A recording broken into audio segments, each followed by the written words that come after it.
CEO. This is who Malcolm X listed.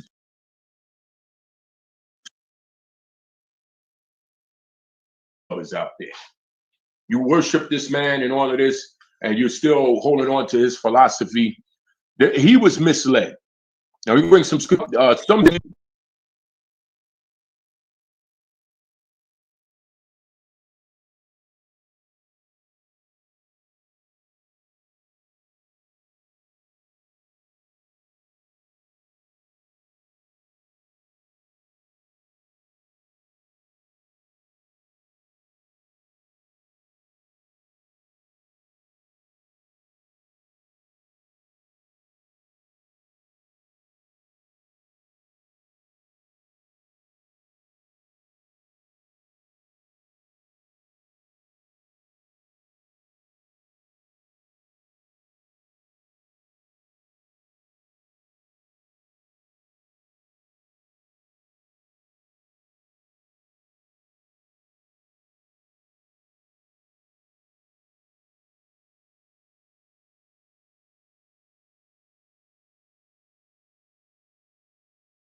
say because they were trying to unite the people.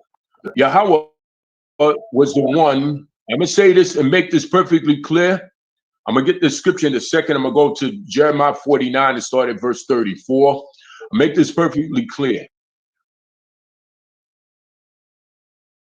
Whoever did that to Malcolm X and to that person right there, it was Yahweh that used those people to do that, because Yahweh was not. Some people say it was Esau that did that to Malcolm X and to that person. Esau is the sword of Yahweh. Psalm 17 and verse 13. He would never allow that to happen. This is for you Pan-Africans. All right? Fight with people that are over there that are not your people. Okay? That's what happened to Malcolm X. He went over there. This guy spoke to him, and he agreed. He went back and tried to say they were going before the United Nations. Malcolm X was in great error because of the simple fact we do not have anyone as a representative in the United Nations in the first place. So he tried to take that with people with Kenya and other people over there and try to unite that. Yahweh sent the sword. I'm going to say it. Yahweh, Psalm 17 and 13, sent the sword against Malcolm X and that man right there. Because that is against prophecy right there. All right, for you Malcolm X lovers. You can, you those of you that's going to, you got something to say about this or whatever. That, that's what happened. That is the person that influenced him. Let me get Genesis, Salaki. Let me get Jeremiah 49, start at verse 34. Then I want to go to Jeremiah 25, and I'm going to read about those nations in Jeremiah 25, and you're going to see Elam. Elam is in that. All right, so let me go right here. All right. Okay. This is why, you know what I'm saying? That was a false doctrine a man was following. Okay. And he was deceived. Those of you that say he was a prophet, you know what I'm saying? Then if he was what? Ezekiel 14 and 9, even though he was dealing in Islam, those of you that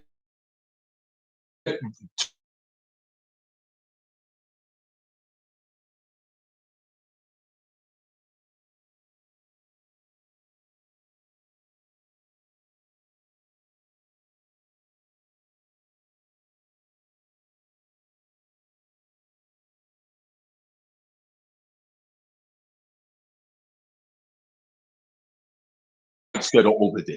The scripture says that our people are going to be gathered from the four corners of the earth. Who's going to do that? Yahweh. 12 verse 1. Yahweh is the one that's going to actually deliver us out of this.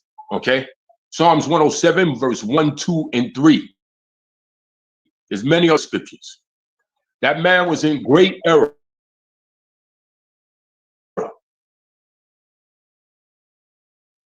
Do not come on this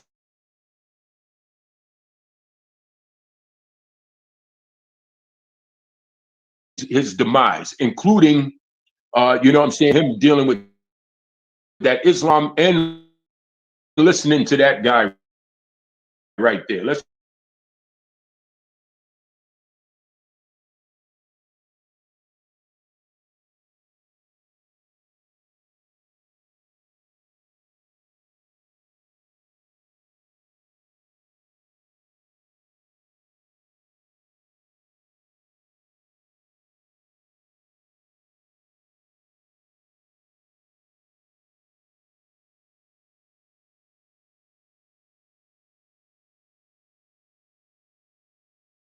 beginning of the reign of Zedekiah, king of Judah, Elam, the chief of their might. And upon Elam, scatter them toward all those winds, and there shall be no nation, whether the outcasts of Elam shall come.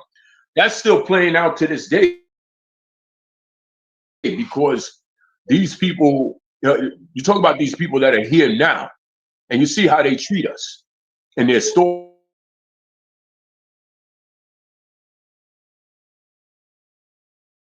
You know, in Pennsylvania, they take people like dirt. So Malcolm X listened to someone from that nation. Understand this. That was many years.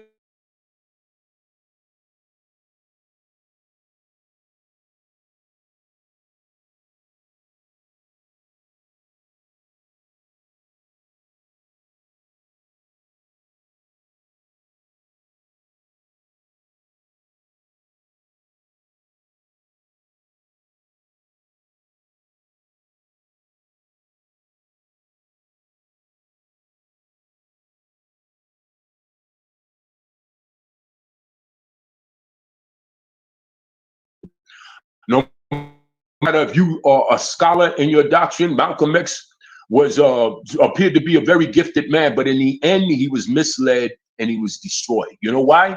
Because he was in Islam and also trying to unite our people with people that are outside of our nation. That was against Zephaniah 2 and 1. Gather yourselves together, not take our people and bring them together with Hamite from an idea from a person that was from the nation of Elam.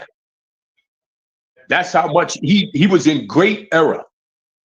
Okay, let's not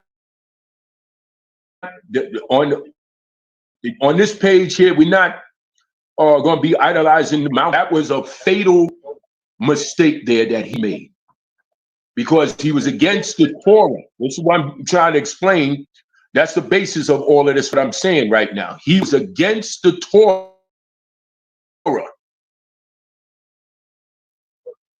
He had no understanding. So the Most High Yahweh led him to his destruction. All right. Okay, so let's continue on. And I will cause, verse 37, I will cause Elam to be dismayed before their enemies and before them that seek their life. And I will bring evil upon them, even my fierce anger, says Yahweh. And I will send a sword after them, so I have consumed them. Now, this man, according to what Dick Gregory said, the comedian activist who spoke about this, okay, that guy came from the East Indian.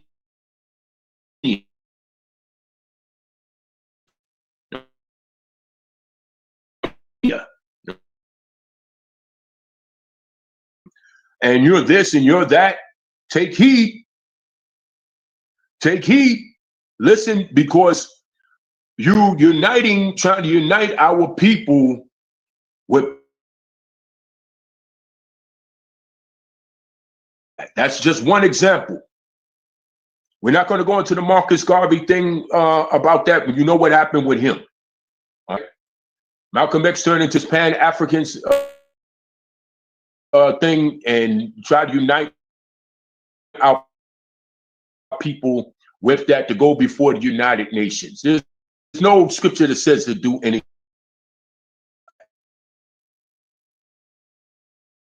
It tells us that we are going have to keep this Torah, not get involved in the United Nations, involved in politics. Scripture tells you not to have a thing that's not nation. We're not involved in that.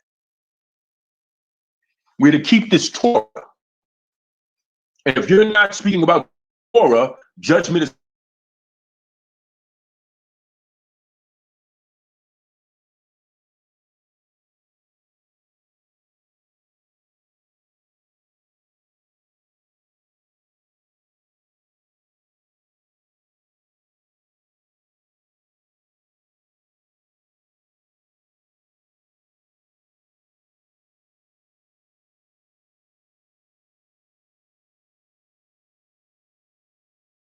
put upon you, or you're going to send a sword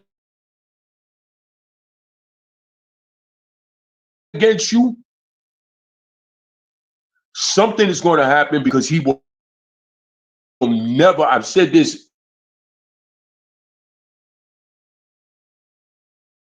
that's against what he told Moses in Deuteronomy 7 and 6. That's against Exodus 9.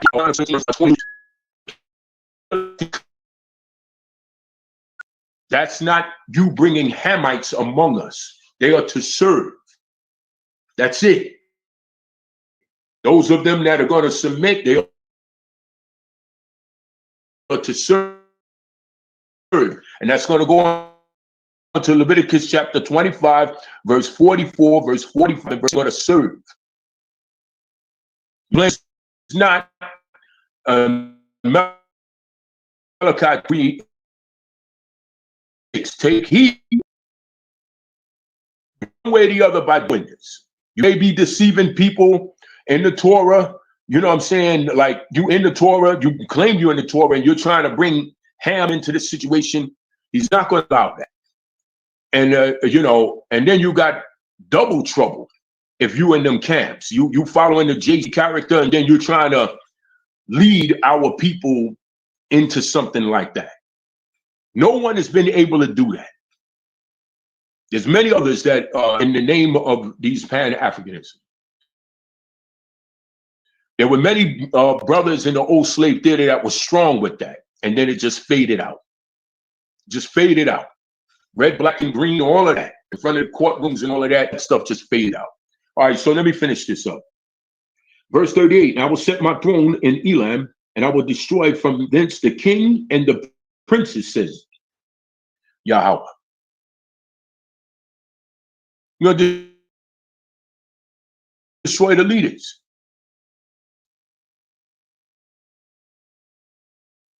So, I mean, you know what I mean? This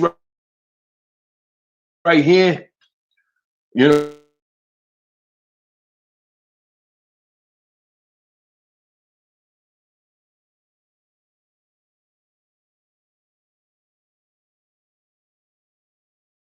and other places in the continent of Africa and work together. Why didn't Yahweh allow that? Why? You're not gonna get an answer. For you, those of you that are pushing this Hamite thing, saying that we are Hamite Israelites or Hamite Yasharah.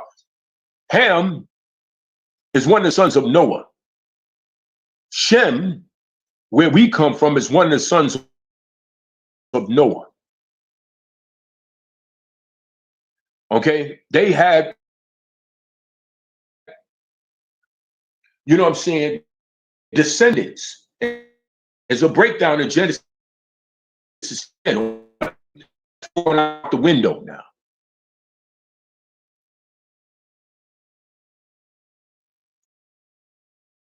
Push this thing. Just we're coming at this thing cool. Afraid that I'm reaching my just gonna be Elam. It's not gonna be Elam. It's not gonna be. But you want to say that the Chinese or Moab, whatever. He will never allow that, ever, ever. So you're playing with your life. This is what you're doing.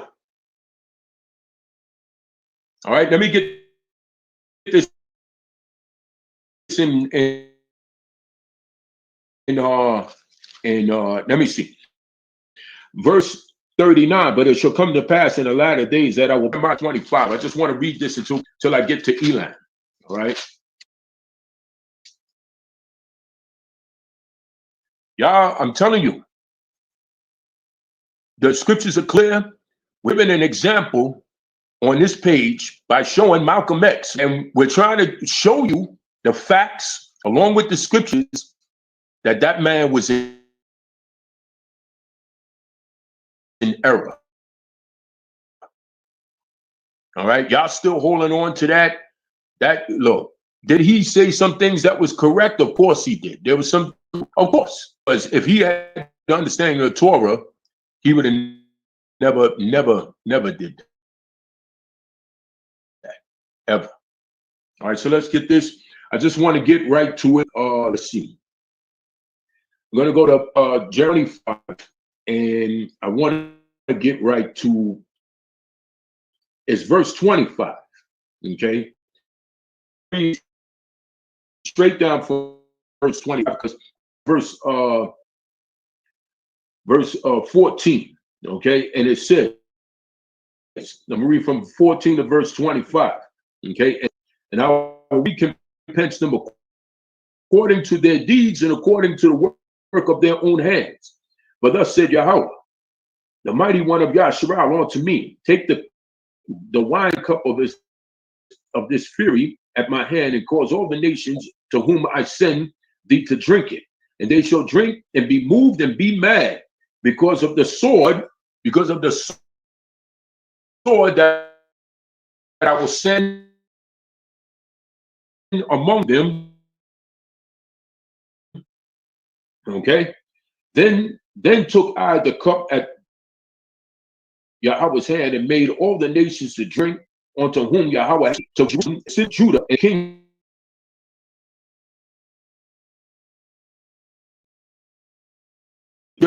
Pharaoh, whose appointed time has passed.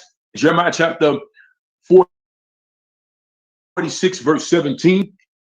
That is never going to rise again, ever.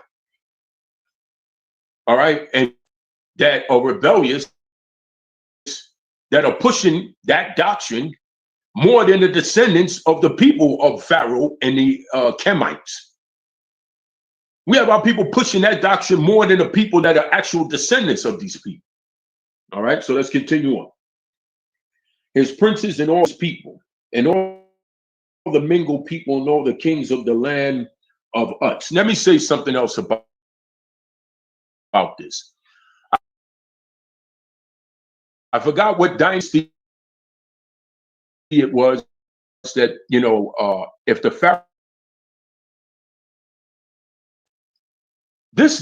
okay, the Pharaoh died, they killed the servants of the Pharaoh so the servants can go serve the Pharaoh in the afterlife.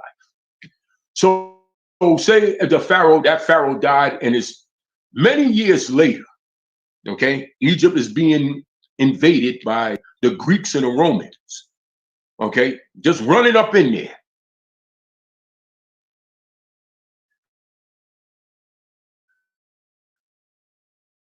But you have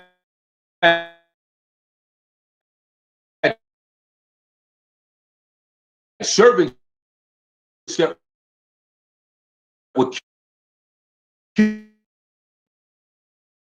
the ghost, serve the Pharaoh in the afterlife.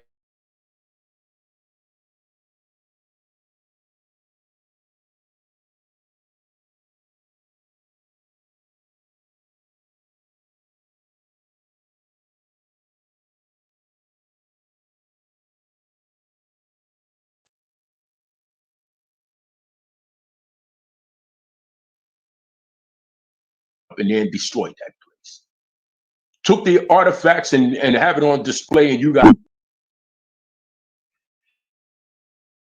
And it says here, and all the mingled people and all the kings of the land of us, and all the kings of the land of the Philistines, Exelon, and it's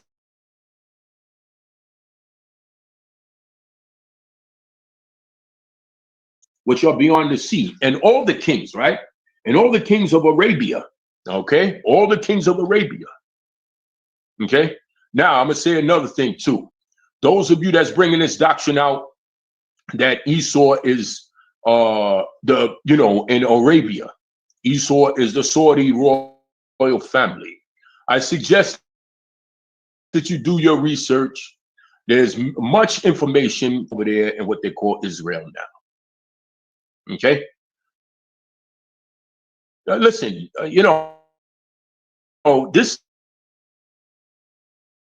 this here, just stop with the foolishness. Let's continue on. Then it says here, Dedan, Tima, Buzz, and all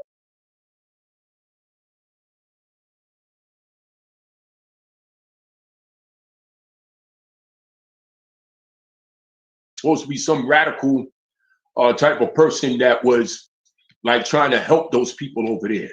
This is who Malcolm X listened to. Okay. And if he had understanding of this, he would see that judgment would be brought against Elam. But again, I'm saying he went against this. He had the book of the adversary, Job chapter 31 and verse 35. He was with the book of the adversary. Okay. I said again, do not get yourself involved in that. Okay. There he is right there. Okay. He was killed 3 days after Malcolm X was killed. Who was responsible for that? Yahweh says that he kills and he makes alive. Okay. Okay. They were killed in the open sight of others. Let me get that in Job 34 and verse 26. It was Yahweh that did that. Okay.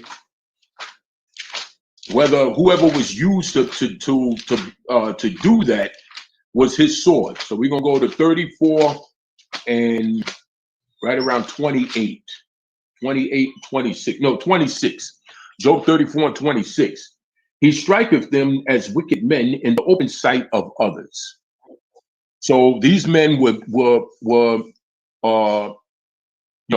judged in the open sight of others. We know what happened, and what happened with Malcolm X. And if you read the information about that guy, he was killed in front of his family. All right, that was Yahweh that did that. The sword is the wicked.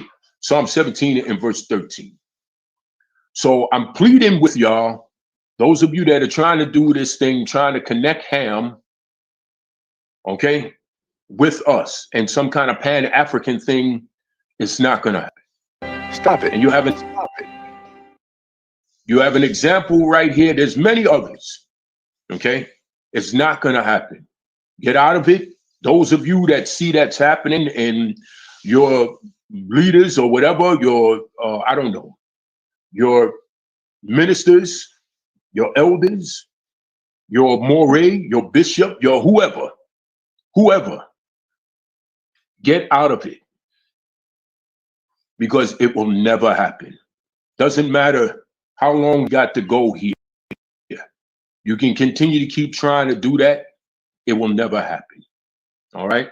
Okay. So I just wanted to bring that out and show, now I just want to go into this thing about what happened with the Islam, what happened over there. And what is it? Over 1,300 people died. Right. Okay. I want to go to Isaiah 25, verse 4 and verse 5. And then after this, we're going to go into the situation about, the mind of a predator. Then after that, we're going to bring some scriptures out of Psalms 121. All right, so let me get this, Isaiah 25, okay? And we're going to read, let's see.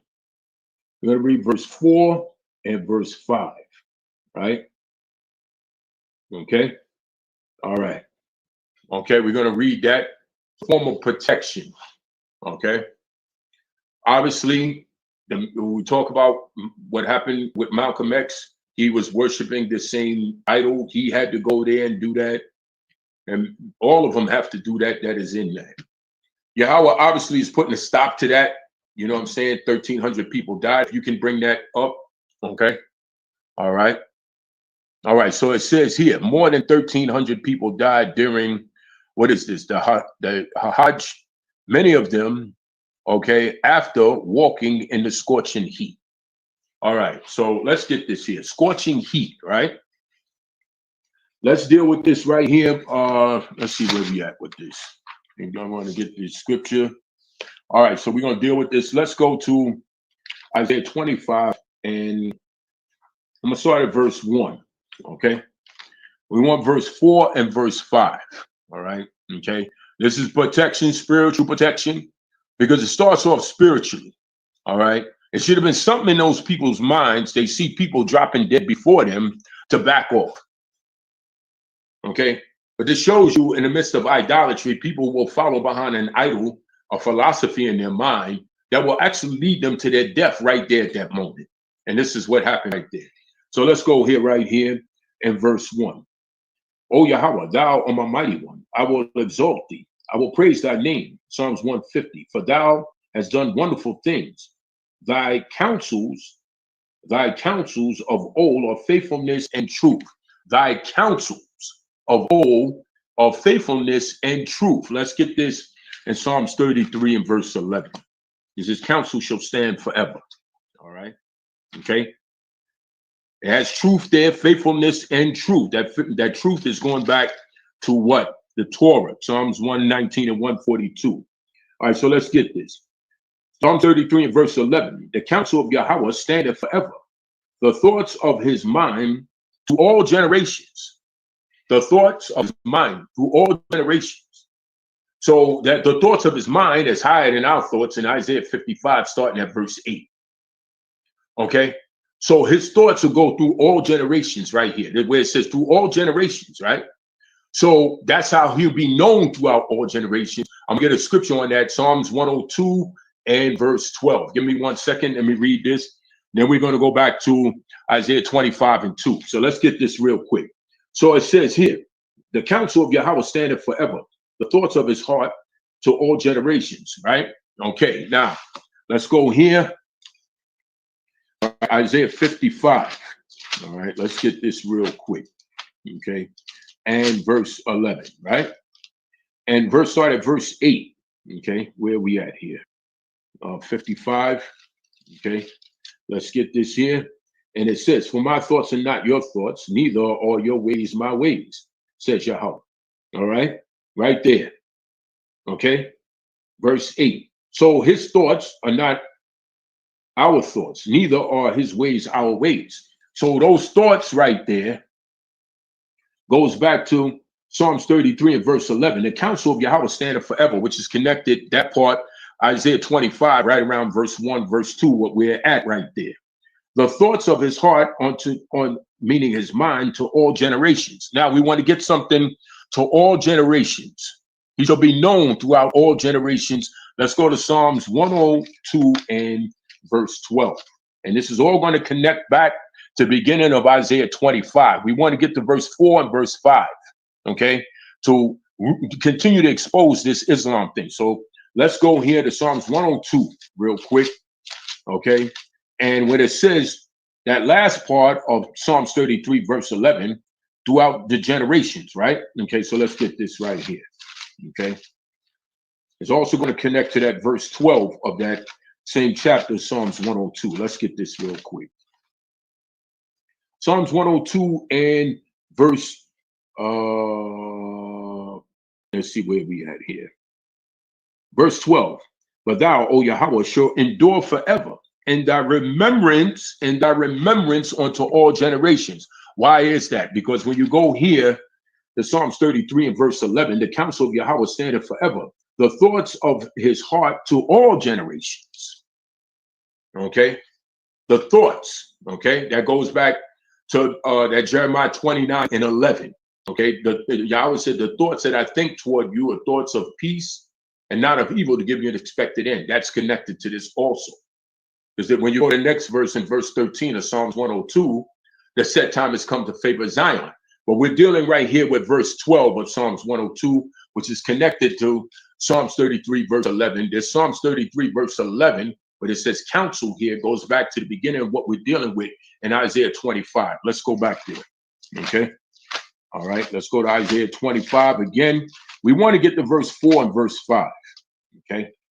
Which is a spiritual aspect also connected physically in Isaiah 25 and verse 4 and 5. All right, so let's get this.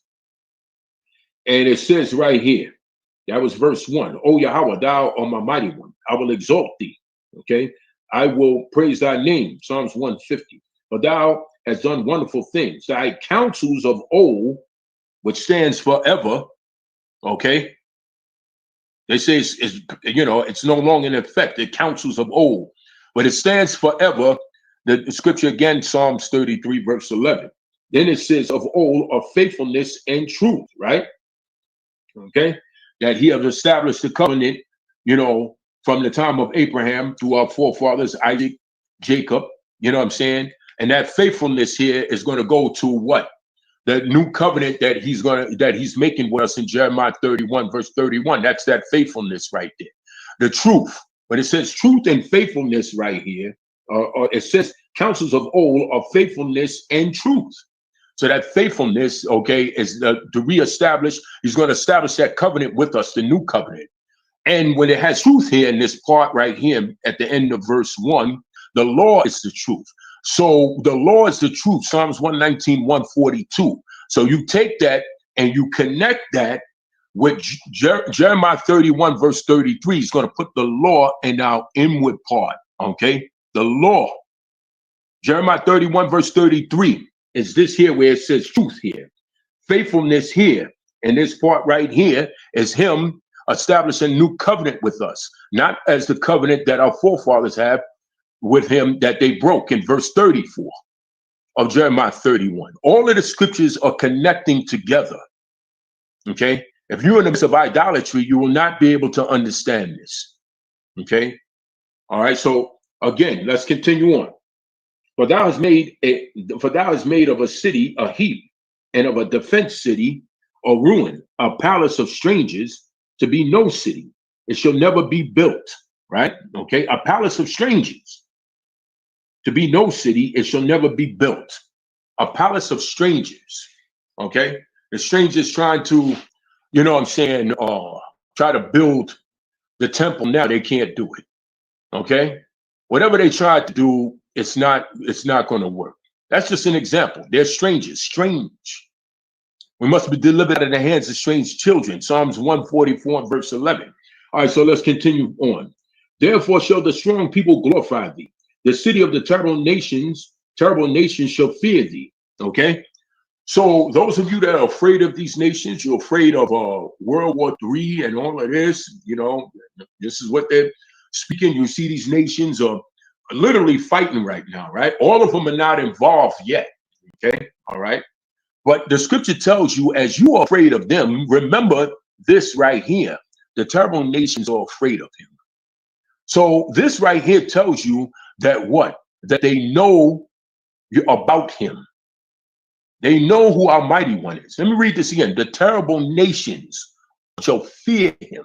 They're afraid of him as they try to attack you. Okay? The scriptures expose. That's why we have to read the words, not just read the, you know, the verse and then just move on. Look at the words that's in the verse. Let me read this one more time. Therefore shall the strong people glorify thee. Okay? The city of terrible nations shall fear thee.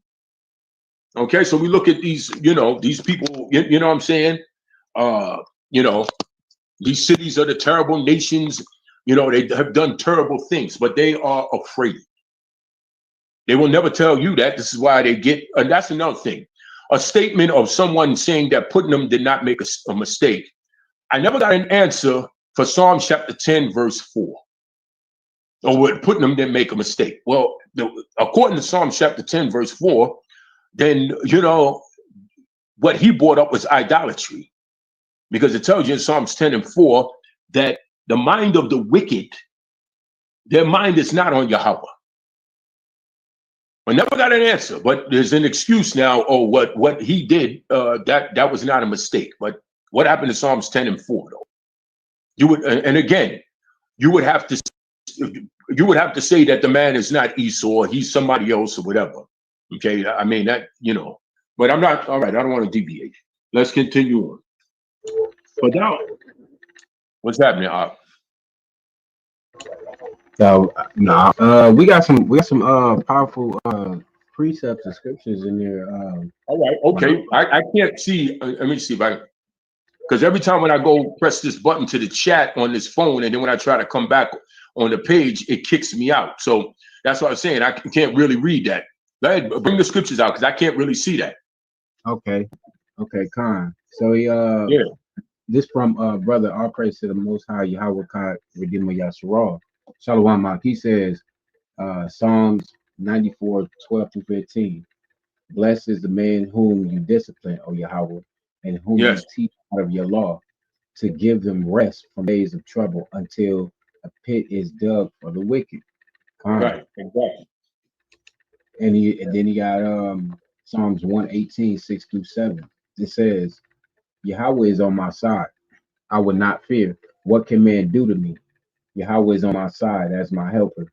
I shall look in triumph on those who hate me. And then, then he brought some heat with Psalms 118, 1 through 2. It says, oh, give thanks to Yahweh, for he is good, for his steadfast love endures forever. Let Yahshua say his steadfast love endures forever. God. All praises. All praises to Yahweh.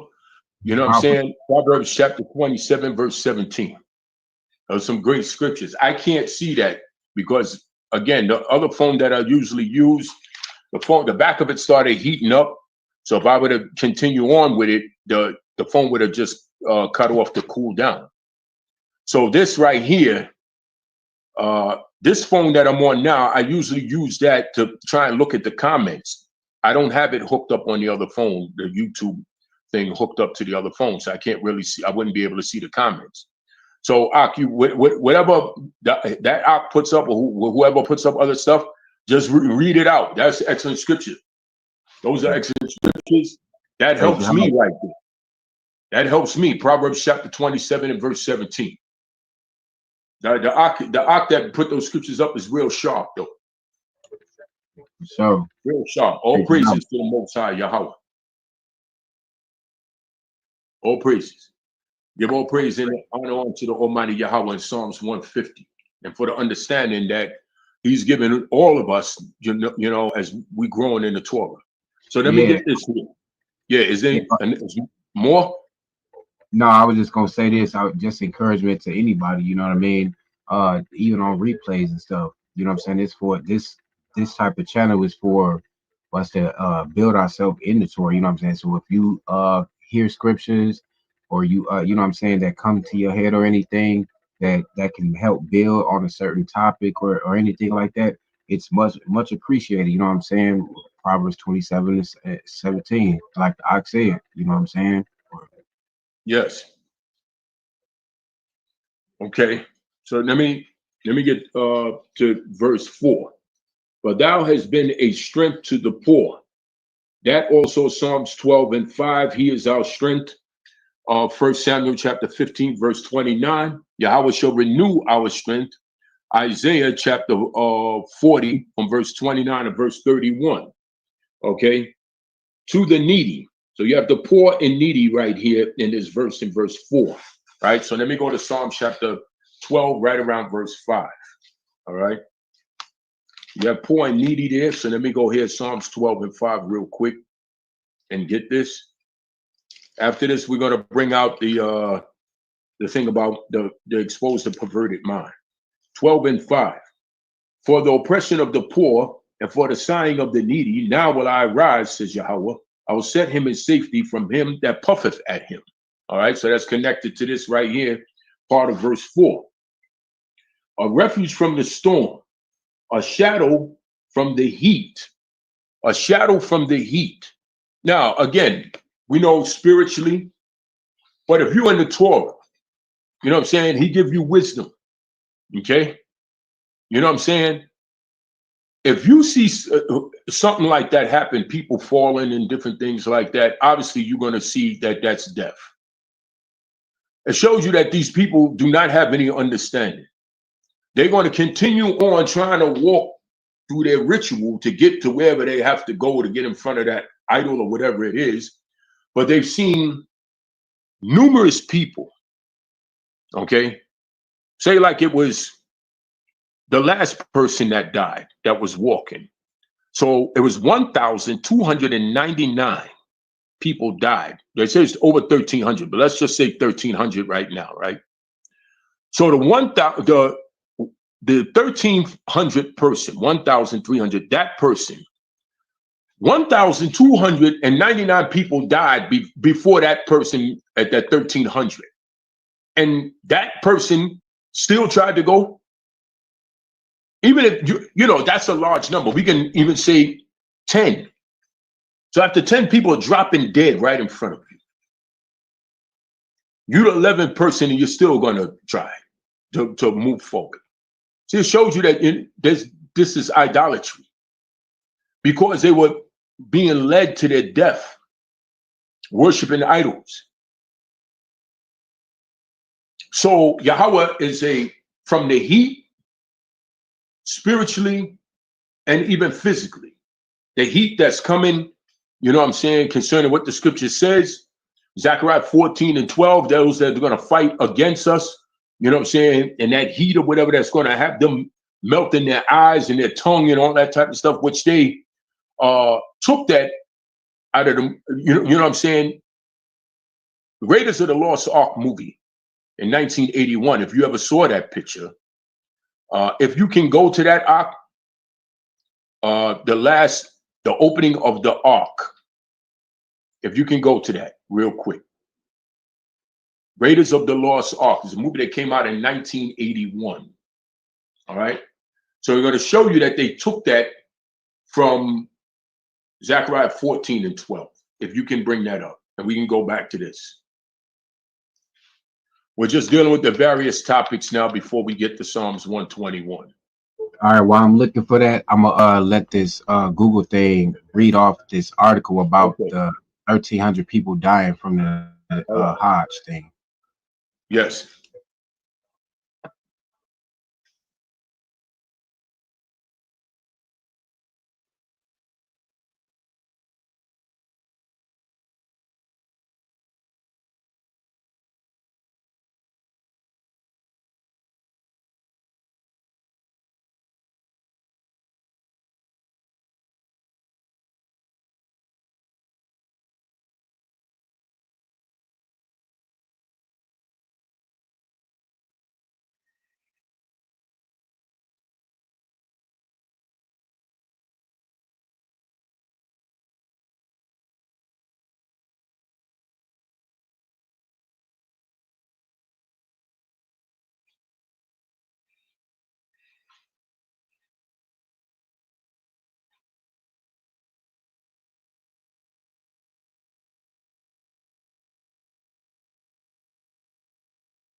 And they took the sound out. Okay.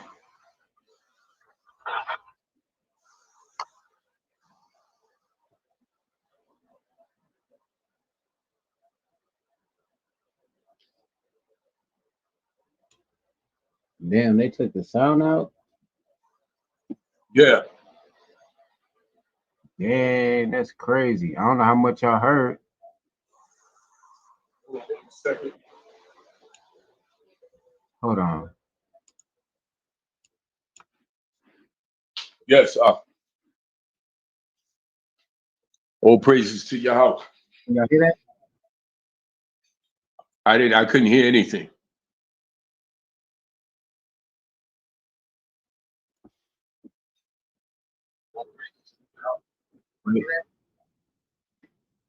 I don't hear anything.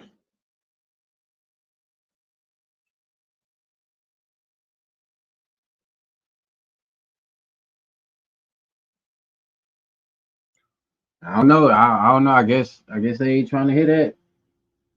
Yeah, it was playing on my end. Okay. well, skip it then. Since they want to do that, I want to get this off. So I'll just read as much as I got patience for. It says, All right. more than 1,300 people died during this year's Hajj pilgrimage to Saudi Arabia as the faithful faced extreme high temperatures at Islamic holy sites in the desert kingdom, Saudi authorities announced Sunday. Saudi Health Minister Fahd bin Abdurrahman Al-Jah said that 83% of the 1,301 fatalities were unauthorized pilgrims who walked long distances in soaring temperatures to perform the Hajj rituals in the holy in and around the holy city of Mecca. Speaking with the state-owned Al Akabraya TV, the minister said 95 pilgrims were being treated in hospitals, some of whom were airlifted for treatment in the capital, Riyadh, or whatever that is. He said the identification process was delayed because there was no identification documents with many of the dead pilgrims. He said the dead were buried in Mecca without giving a breakdown. The fatalities included more than 660 Egyptians, all but 31 of them were unauthorized pilgrims. According to two officials in Cairo, Egypt has revoked the license of 16 travel agencies that help unauthorized pilgrims travel to Saudi Arabia. So these people basically done risk their life to go worship folly, basically. Then it got other stuff, but you know what I'm saying? That is what it is. I'll put the link in the description after the video if people want to check it out. Go ahead, Art. Okay, if you can go to that Raiders of the Lost Ark movie.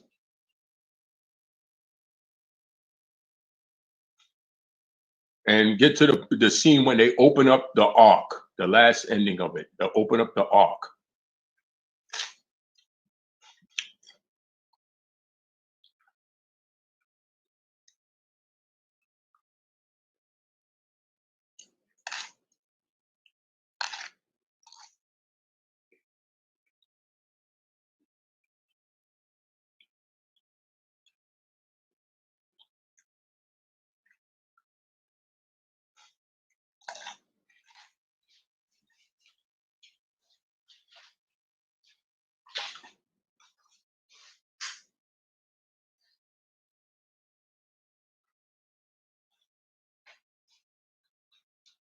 You ain't get no sound?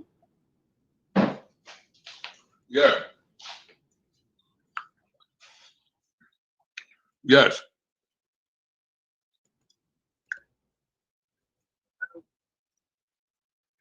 You found it? Okay, here it is. Pay close attention. They stole this out of Zechariah 14 and 12. That's the ark right there. We know there was only certain people in our nation that can handle the ark. The priests, okay, Levi.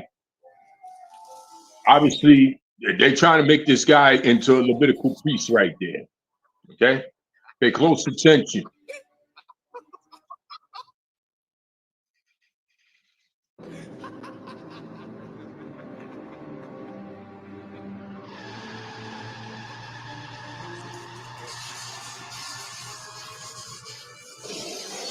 That is supposed to be the Germans, and you know, the Germans are supposed to be getting dealt with. Pay close attention. You're going to see that they took this out of Zechariah chapter 14 and verse 12. This was in 1981. Now he's supposed to be from the line of Aaron. Supposed to be, but you see that that was a falsehood. All right, so go ahead.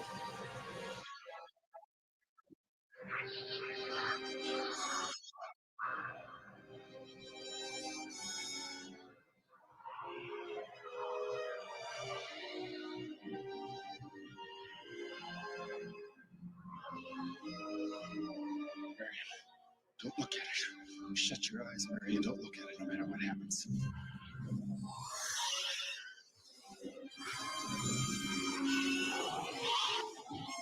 Now, those are supposed to be Malak that's coming out of the Ark of the Covenant. Now watch this.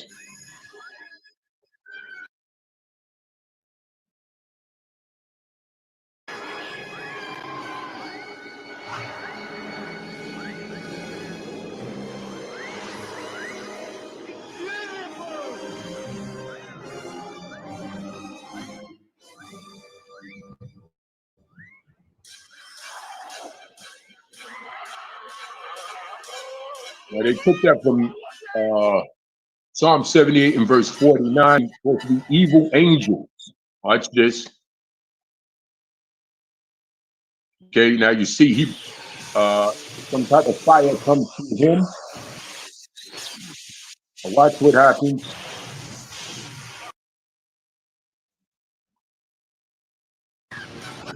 It's crazy. Watch what happens. See right there? Right there. That's your Zechariah 14 and 12 right there. Okay. All right. So I just wanted to bring that out since you're talking about heat. Okay. All right. So they took that from Zechariah 14 and 12. That's supposed to be the Germans. And you know, the story is that they persecuted, you know what I'm saying, supposedly, as they say, Yahweh's chosen people or all of that. You know what I'm saying? That's all falsehood. So they took that from Zechariah 14 and 12. I just wanted to bring that out when it goes back to that, you know what I'm saying, about the heat. So they took that. That's Zechariah 14 and 12. Also, Psalm 78, verse 49, that's supposed to be the evil angels coming out of the ark. The guy that was supposed to be, he's supposed to be a Levitical priest right there. Okay? Supposed to be handling, you know, the ark, you know what I'm saying, and different things like that. He looking inside the ark, you know, supposed to be from the line of Aaron. That's what they're trying to tell you. Okay? But they exposed them, their lies, they exposed themselves by, you know, showing that.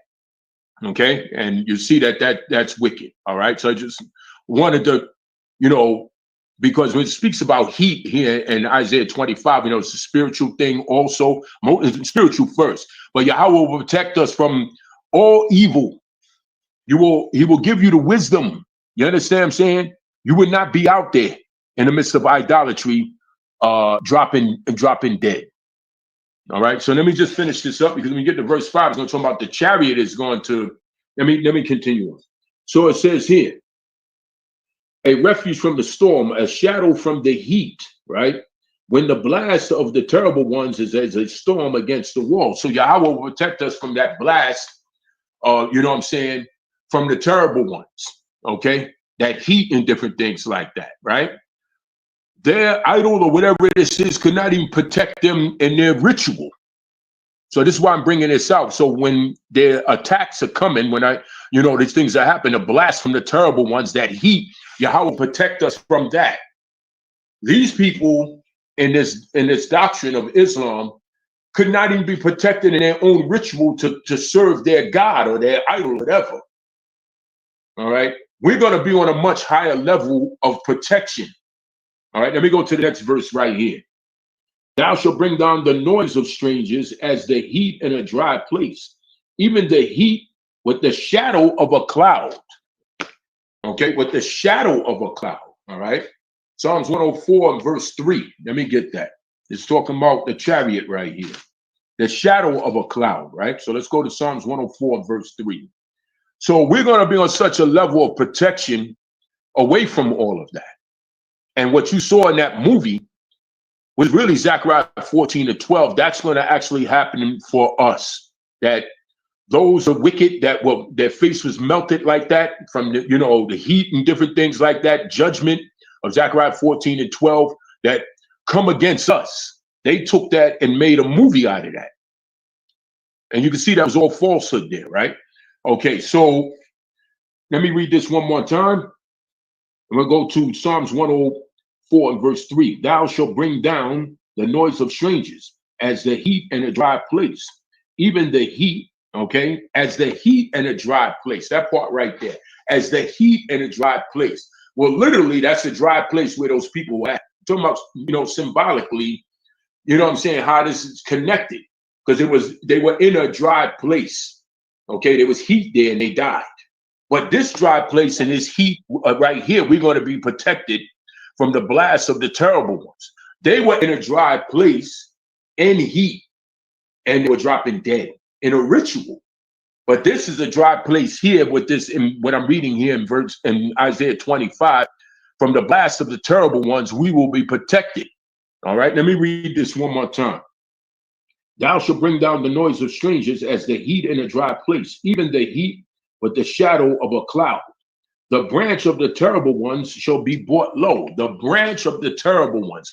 That branch is also connected to, it shall neither leave them root or branch in Malachi 4:1. That's connected to this. Okay. All right. So let me get this when it says here, even the heat with the shadow of a cloud.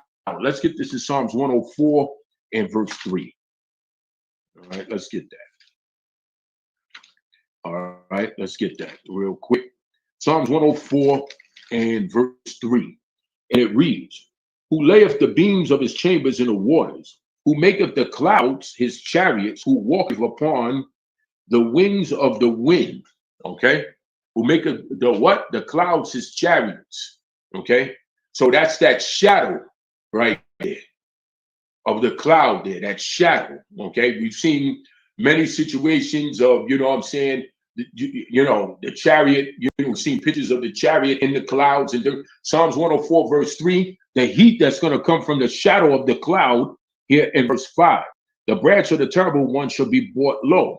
Them terrible ones right here in verse 5 will be protected from, you know what I'm saying, that blast of the terrible ones as a storm against the wall in verse 4. But when it says here in where is this said here?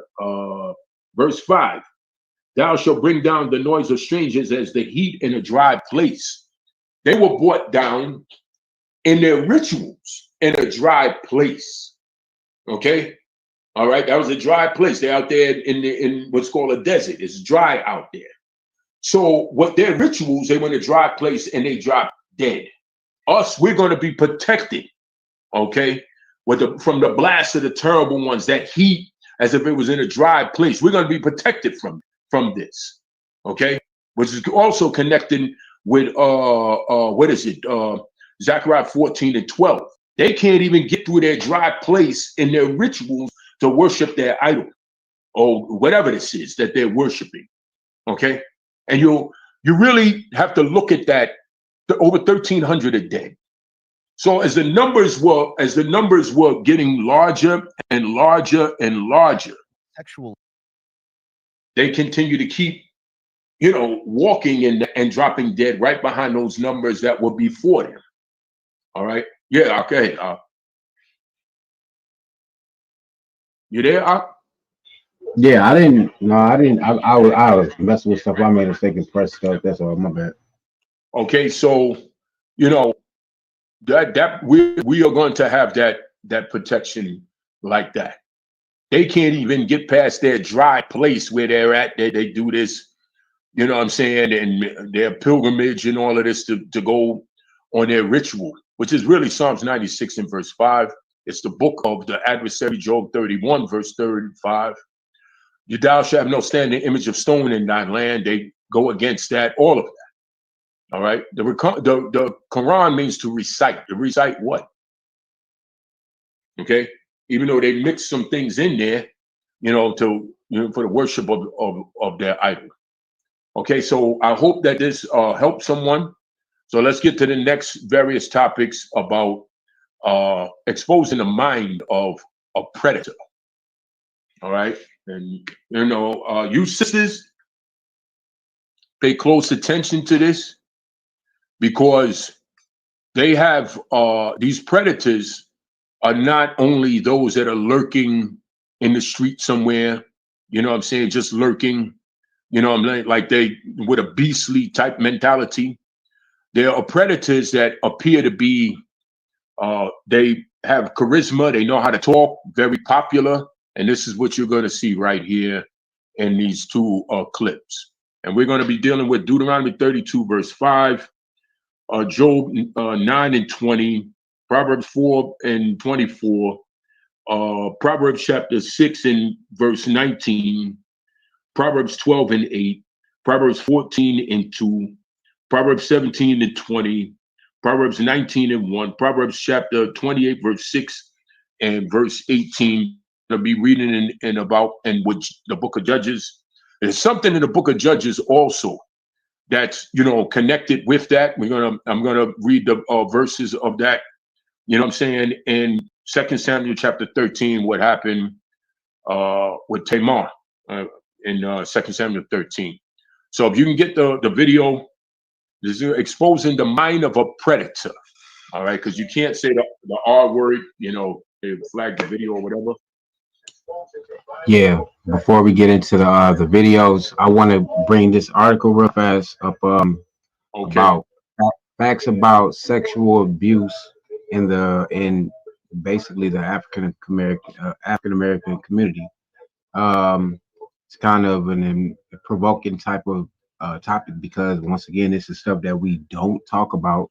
You know what I'm saying? As if like, oh no, it's just the other nations doing it, which we know they do it predominantly. You know what I'm saying? But it is here too in our community. So I hope this can be heard, and then we'll get into those videos about the signs of them as well. Facts about sexual abuse in the African American community. Natasha Tracy. Print. No secrets, no lies. How Black Families Can Heal from Sexual Abuse by author and journalist Robin D. Stone is a resource guide for families seeking to understand, prevent, and overcome childhood sexual abuse and its devastating impact on adult survivors. Below, it's more common than you think. In surveys of adults, 1 in 4 women and 1 in 6 men report that they were sexually abused as a child. It's a Black thing, too. Many African Americans think that child sexual abuse is more typical among white people. Statistics show that Blacks are sexually victimized in childhood at about the same rates as whites. Near and present danger. 2/3 of all victims of sexual assault reported to the police were under 18. In nearly 95% of the cases, the offender was a family member or acquaintance. Rich or poor. Poverty, which contributes to violence in many communities, is not seen as a risk factor for child sexual abuse. Abuse is more likely to be reported among low-income families, but is virtually undetected in families whose money or status shield them from authorities. Race matters. African American women are less likely than white women to involve police in cases of child sexual abuse. Fears about Stop betraying that. the family by turning abusers into the system and distrust. Now you heard what was said there. African American women are less likely to involve some form of law enforcement. Now, Yahweh, had showed me things in different articles of some years ago about that, and you hear even within your own families or somebody else's family that you know of, where many sisters have been raped. I mean, have been, assaulted, sexually assaulted, and they have never said anything to no one. All right, so there's a proof of it right there. Okay, African American women are less likely than white women to involve police in cases of child sexual abuse. Fears about betraying the family by turning abusers into the system and distrust of institutions and authorities often lead Blacks to remain silent about family business. Boys are also abused. About 14% of all young victims of sexual assault are male, according to police reports. 20% of sexual abuse of boys is committed by women. Among African Americans, homophobia perpetuates the denial of sexual abuse of boys. Cause and effect. Black women report being more severely abused with greater force. They also report more upset, greater long-term effects, and more negative life experiences from sexual abuse than white women. Among Can the you stop that? traumatic stress disorder, depression. Now, if you heard what you know, the AI thing, reading that Black women have suffered from issues and problems from sexual abuse. Also, a minute before that, the article is also stating that the sexual abuse against boys that is rising, where it's saying that it's women doing that also to the boys. I mentioned, I said something about that a couple of weeks ago also, that situation is on a rise where you have women that are actually, you know what I'm saying, uh, molesting young boys, Black women. Okay, go ahead. Depression, anxiety, eating disorders, substance abuse, drug abuse, self-mutilation, and more. Young and troubled. Adolescents commit 23% of all sex offenses. Experts say young abusers are more responsive to treatment than adults. Prolific predators. Child sex offenders tend to victimize more often than other sexual offenders. 70% of child sex offenders had between 1 and 9 victims, 23% between 10 and 40 victims. Wow. Wow. Now, I want to. It might take me a little second, but I got.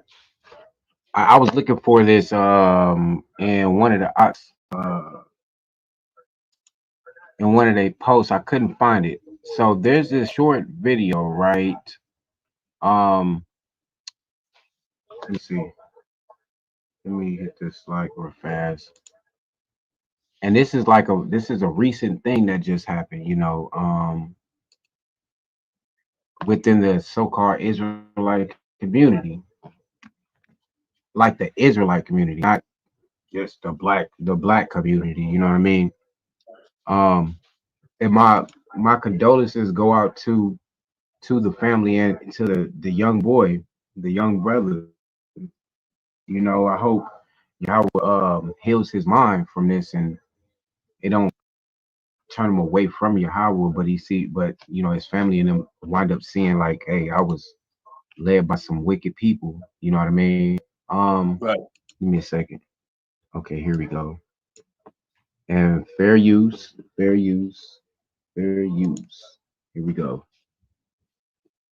This is the name. The brother, the young man's name is Bryson Meir,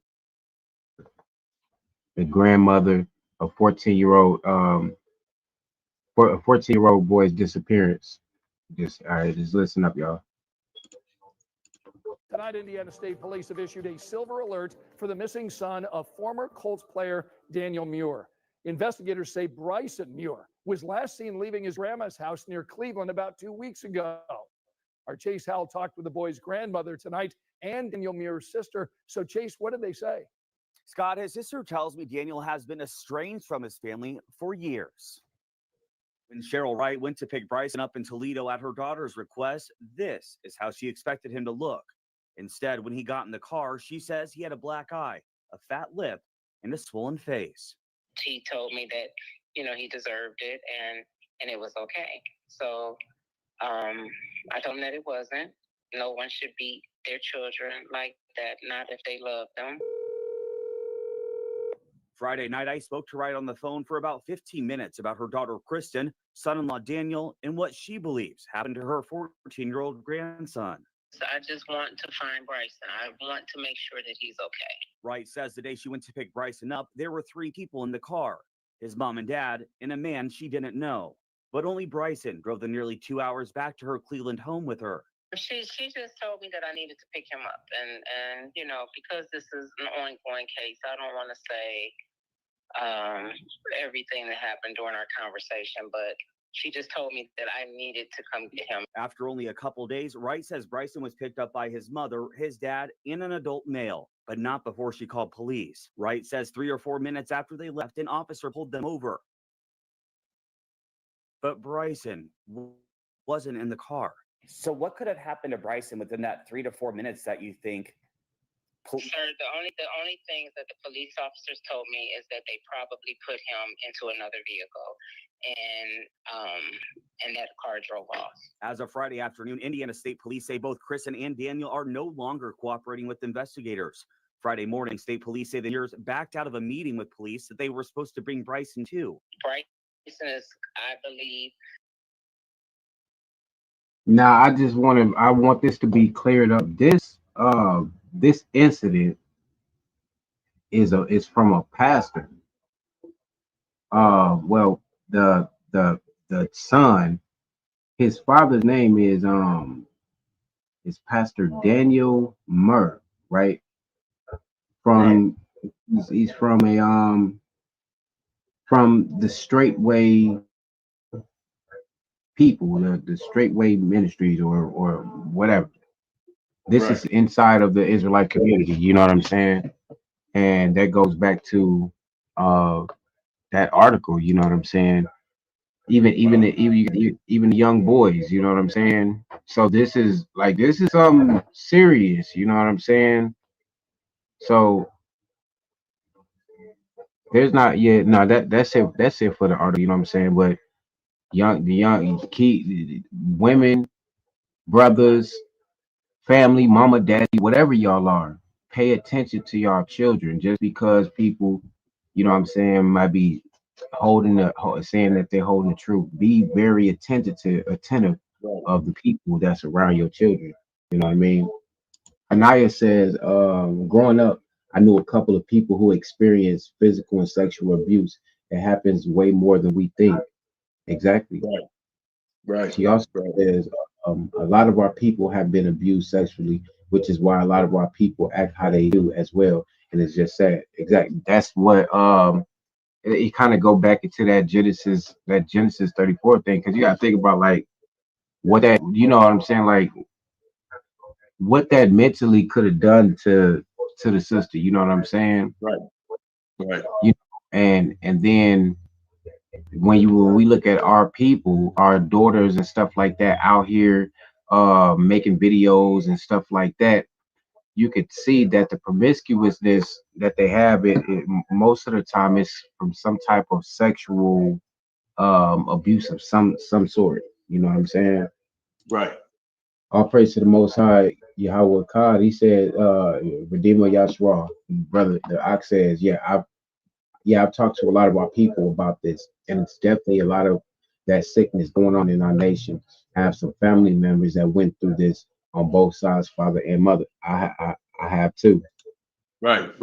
Exactly. Yeah. So yeah. My bad. Go ahead. Go ahead. We was going to which one you wanted? The first one when he was talking to her. Okay, this is from the television series Different World. Okay, this is let's play this part right here. This is the first one. Yeah. Go for it. That actually means to go and attack her. Listen, you sisters, listen very closely. Okay, listen you sisters. They will speak this. They're showing you this. This is back in 1989, 1990. They're showing you the mind and how they double talk. Yes, right. Double tongue. Let me get the scripture here in Proverbs chapter 6. Hold that for a second.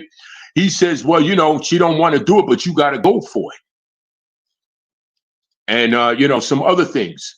So Dwayne Wayne is catching on that the guy is not right. All right. Let me just read Proverbs 6:16. These 6 things do Yahweh hate. Ye 7 are an abomination unto him. A proud look, a lying tongue, and hands that shed innocent blood. A heart that devises wicked imaginations. All right, wicked imagination. That's a wicked imagination. Okay, he's forcing himself on her, but he's telling Dwayne Wayne that she wants it. You know, even though she didn't want to do it, but she wants it, and you got to just go for it. Then he tries to put him on the spot. He says, you know, when you grabbing on her, you know, when you grabbing on her, you know what I'm saying? That's what he's saying. When you're grabbing on her, she tell you to stop. You don't really stop. So he's trying to get him to agree with him. You brothers be careful. Hold up. Wait a minute. Something ain't right. Something ain't right. Dwayne Wayne says, she tells me to stop. I will stop. He says, I don't like those scratches. So the guy is trying to, you know, tell him that he just forces himself on women, but this is what they want in his mind. He just, you know what I'm saying? Go ahead. So let me continue on. That right there. A heart that devises wicked imaginations, feet that be swift in running to mischief. A heart that devises wicked, that's a wicked imagination. Oh, you know, you just gotta do it. That's a wicked imagination. But he's not out there in the street on drugs, got all kind of spirits in his mind in the street. He's in the college, got a career. He's going into the pros in baseball and all of that, but he's a predator. And they have many wicked brothers in our nation that are like that. Okay, pretenders. They appear to be a certain way, but they're predators, beastly. Okay, they're not the ones that are standing on the corner somewhere, running around just trying to grab a woman and take the woman in the alley somewhere. That's wicked also, of course. But that's, you know what I'm saying, someone that's supposed to be a form of like professionalism in some type of field of Esau. That was dealing with sports. Dwayne Wayne looked up to him, but he has a wicked imagination right there. That's his mind right there. So a man thinketh, so is he. Proverbs 23:7. And you hear what he's saying there. Then he's trying to get him to Dwayne Wayne to agree with him. That's a predator right there. Okay, now let me see where we at here. And he that soweth discord among brethren, okay, and he that soweth discord among brethren. And he's sowing discord right there because he's wicked and he's saying those things. Dwayne Wayne is catching on to it. So when we go back to that other video, he's going to try and warn the girl, Freddie, that the guy is wicked. But she's not going to listen because she's taken by that false image. All right. But he's a predator. All right. Let's go back to it. Let's go back to it. That wicked imagination. Yeah, but also also right here a false witness that speak lies. He trying to make it seem he bear false witness on the sister as if like she was agreeing to it, but she really didn't. But she was trying to act like she didn't agree to it. You know what I mean? That was just for the first woman. And as y'all see from the second video that we're gonna play, it's 2 different women that done fell victim to this. You know what I'm saying? And he's proud of it. So okay, let's go back.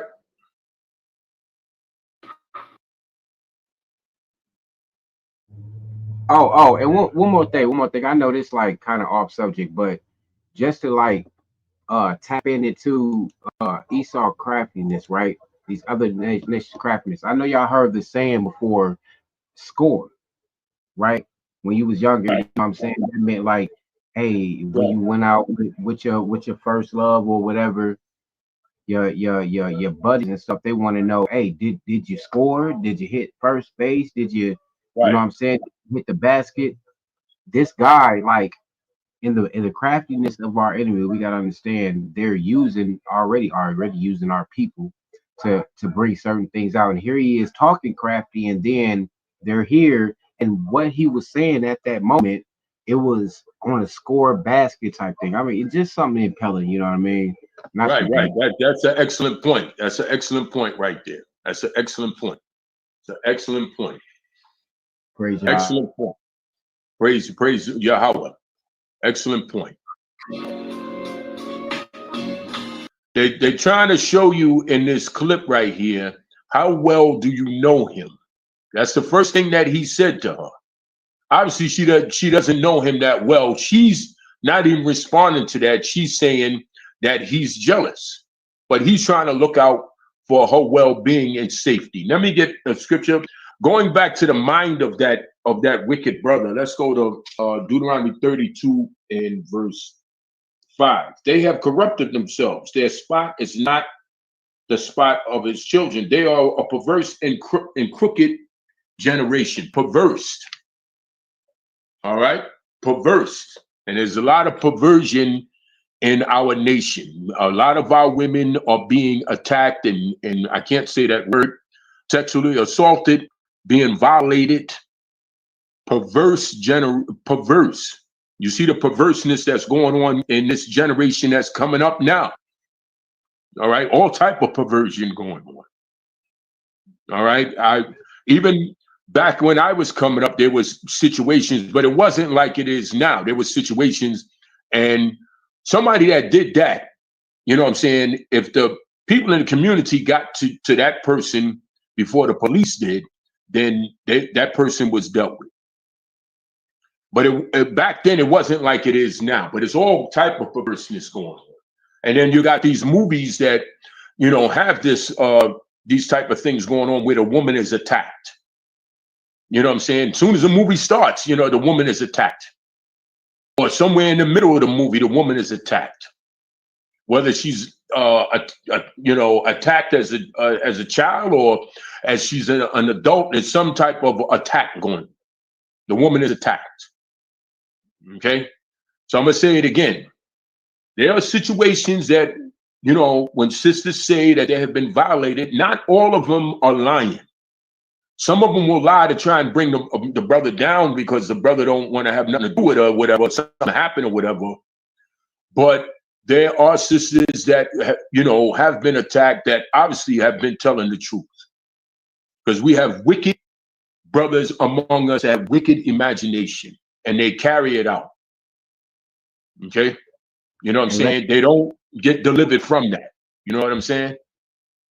All right. And let So that be a warning, and let that be a warning for a lot of people, especially our sisters, you know what I'm saying? But our people in general, though, because as we could see that the brother, you know, back at the in the video, you know what I'm saying, he was like trying to tell her, like, you my friend, we've been a friend for a long time, you know what I'm saying? I don't think you need to do this, right?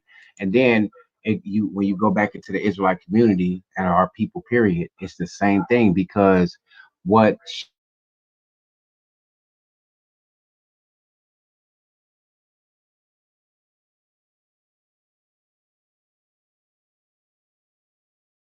for you, you know what I'm saying? But then it goes right back here to Isaiah 30. Let's go to Isaiah 30 and 8. We're gonna start at 8.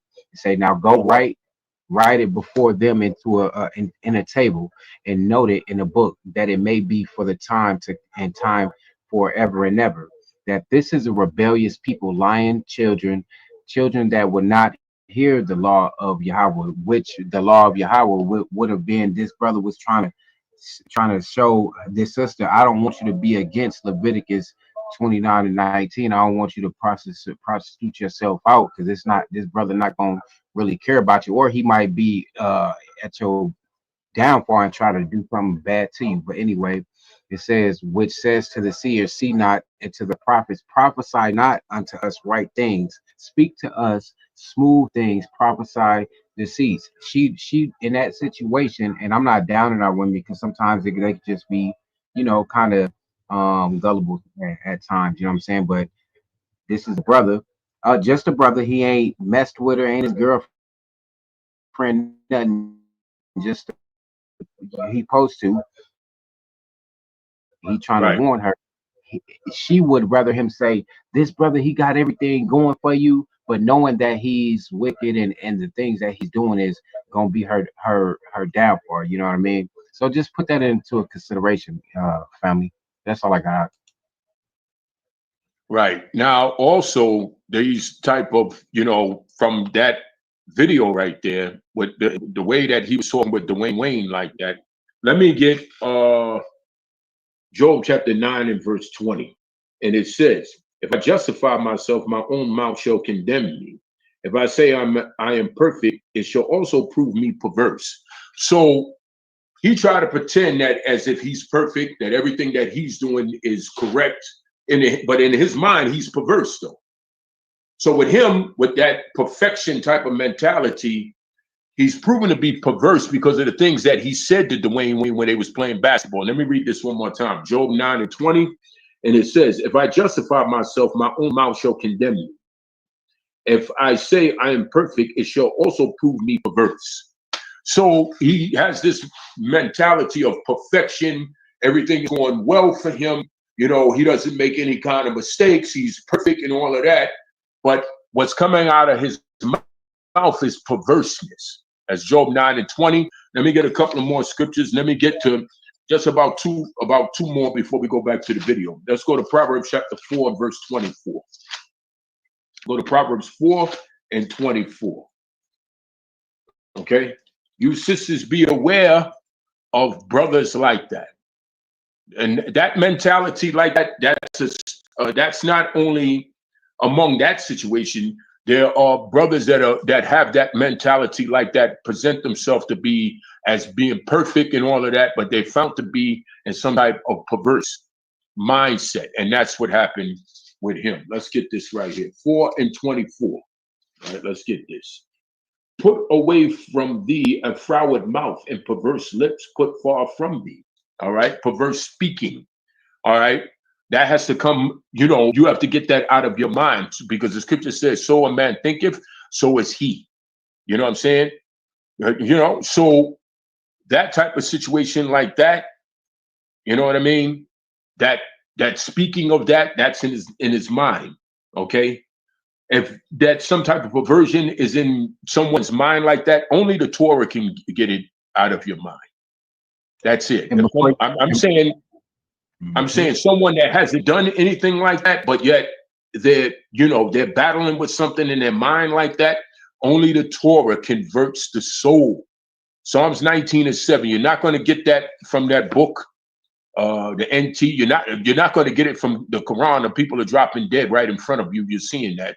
So you're not going to get it from that doctrine. You're not going to get it from anywhere else except the Torah. The scripture is Isaiah 55 and verse 7.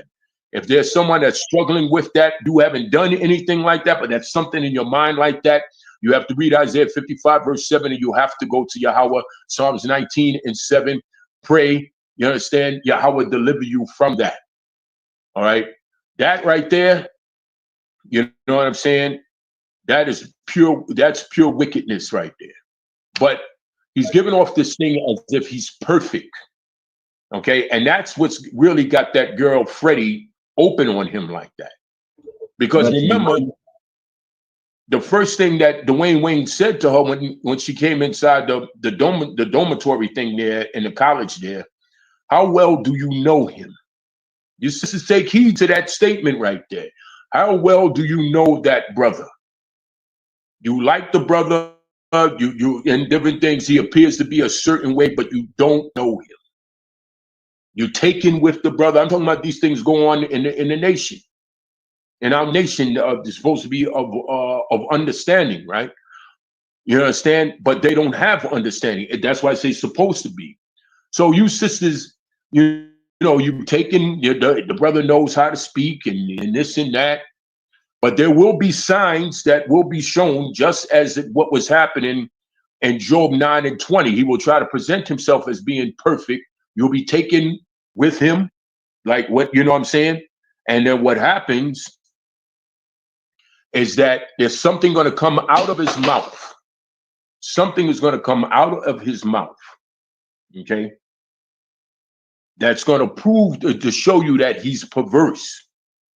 Take heed.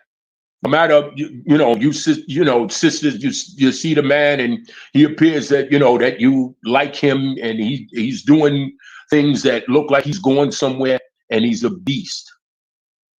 Take heed. He's a beast and will attack you and even kill you. But he's not presenting himself like that in front of you. That's what they're trying to show you in this television series right here. So let me just get this one more scripture here. All right, let me go to Proverbs chapter 12 and verse 8. Okay, because what I want to bring these scriptures, just a few scriptures out about the perverseness of the speech. That's not for you sisters to brush that to the side. If you hear something, he's talking to you, and then something comes out of his mouth and it's totally off. And you see that there's something there. You to take heed to that and step away. Okay, to step away. All right, because that is a predator. He's got a mask on, and he knows. All right, so let's get this. Proverbs chapter 12 in verse 8. A man shall be commended according to his wisdom, but he that is of a perverse heart shall be despised. So when that person of a perverse mind like that is actually hated. So when that stuff comes out, the people are going to hate a person like that. Yo, what the hell is wrong with you? They'll grab him up and beat him down or whatever, you know what I'm saying? Or they will give warning to the women, you know what I'm saying? There's something wrong with that guy. That's what he's trying to tell her. This right here, Proverbs 12 and 8. This is very important. You sisters, pay close attention to this, because your lives may depend on this. Okay? All right? The guy could have a lot going. He's got money. He's in the truth or whatever. You understand? We're talking about the wicked brothers that are in the truth. I'm not, you know what I'm saying? That's what we're talking about. Okay? That have that mentality like that. But in front of you, they say the right things. They've got a whole lot of things going on. They've got money and all of this. A very well speaker. He has charisma and different things like that. You view him as someone that that you think that he's attractive to you. You understand? But he's a beast. You sisters, pay attention.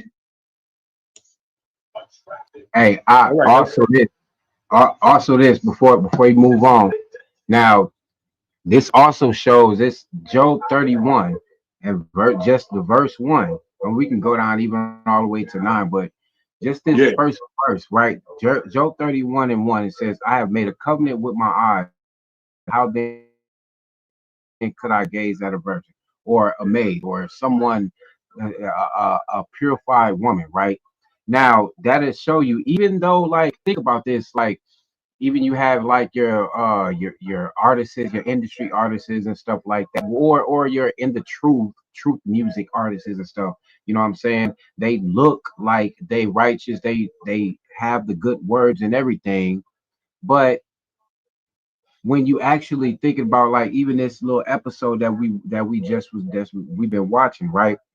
If this dude supposed to be so much of a good person and high quality and standard and stuff, then he wouldn't be even thinking about these young women. How he thinking about it? He would be thinking about them like the potential that they could have as far as developing, um, family. You know what I'm saying? Instead of you want to use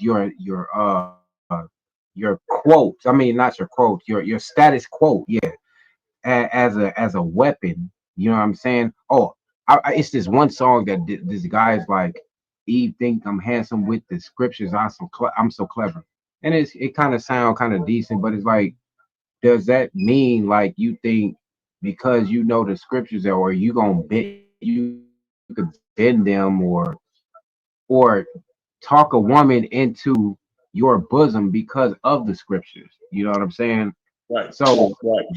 just that part right there, he may look like he's a well fit man and he got things going for him, but it's his mind. What is this right here?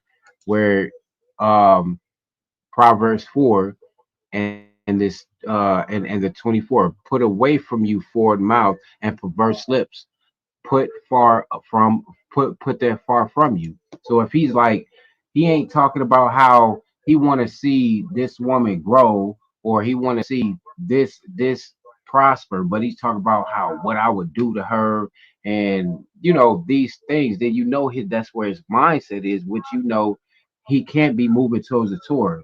Back up off that and see where he's going with this. Go ahead, Art. Right, exactly.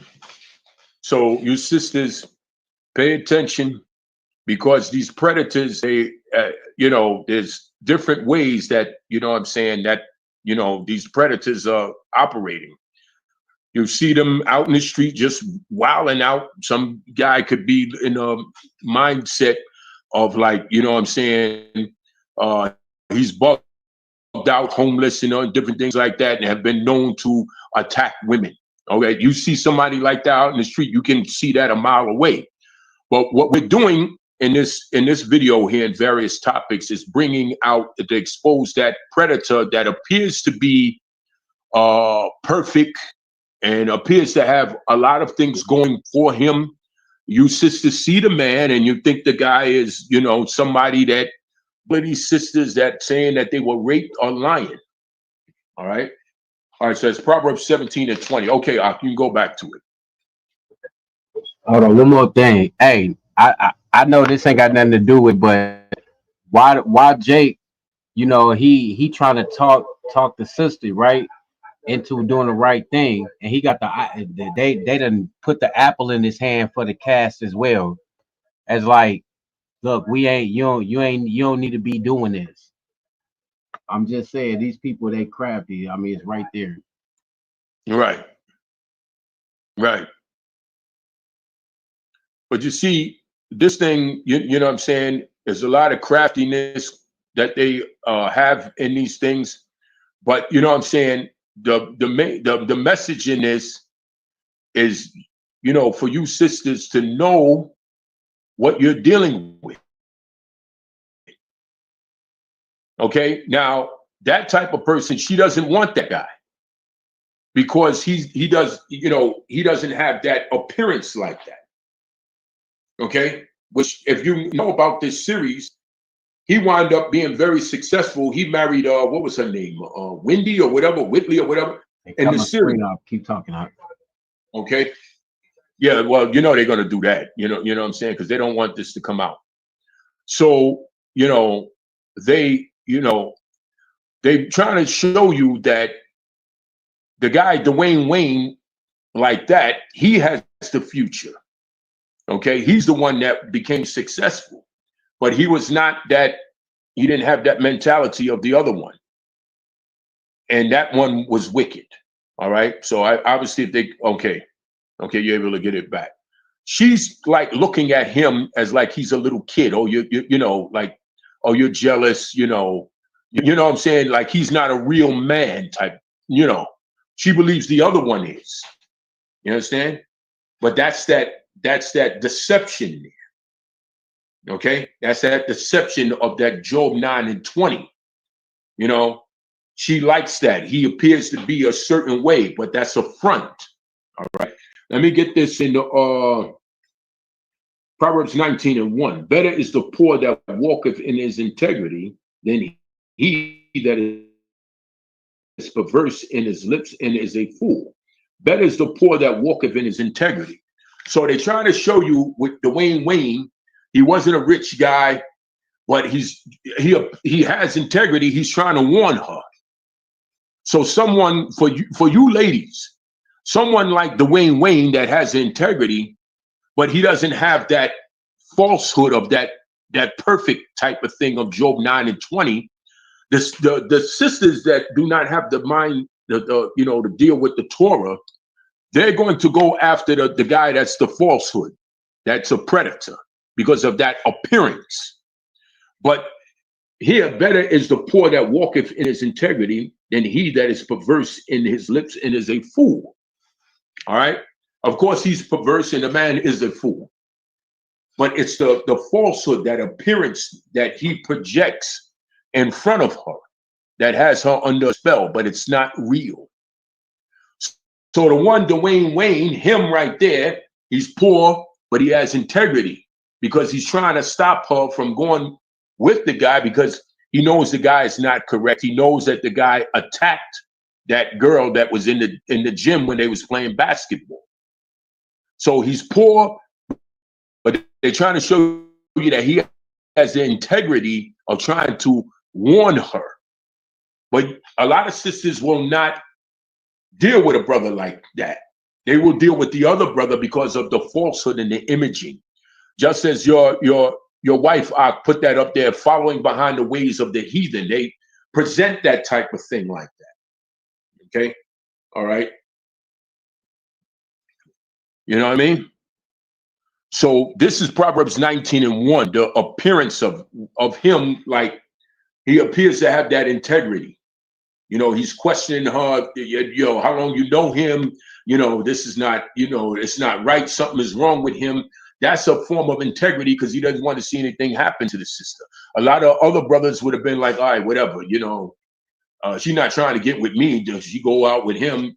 You know what I'm saying? And then when she gets attacked, the same brother will say, well, if she'd have went with me, that would have never happened. So, the hell with her. But he sees that the brother is not right. So let me read this again. Better is the poor that walketh in his integrity than he that is perverse in his lips and is a fool. And obviously you see in the video that the guy is perverse. Okay, so can we go back to the video?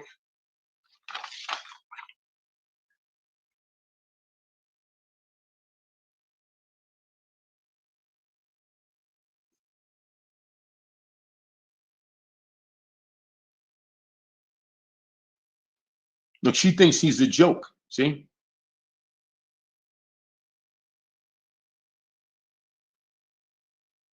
I can't hear the sound, but she thinks that, look, that she has to console him. She's belittling him. She's not taking him serious because he has the image of Proverbs 19:1. They cut the sound.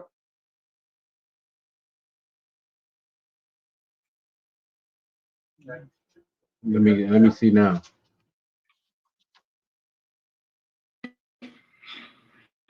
They're showing you. We're going to get Proverbs 28:6 in a second. We go to the next video, but they're showing you right there that, you know what I'm saying? She doesn't take him seriously because it's imaging.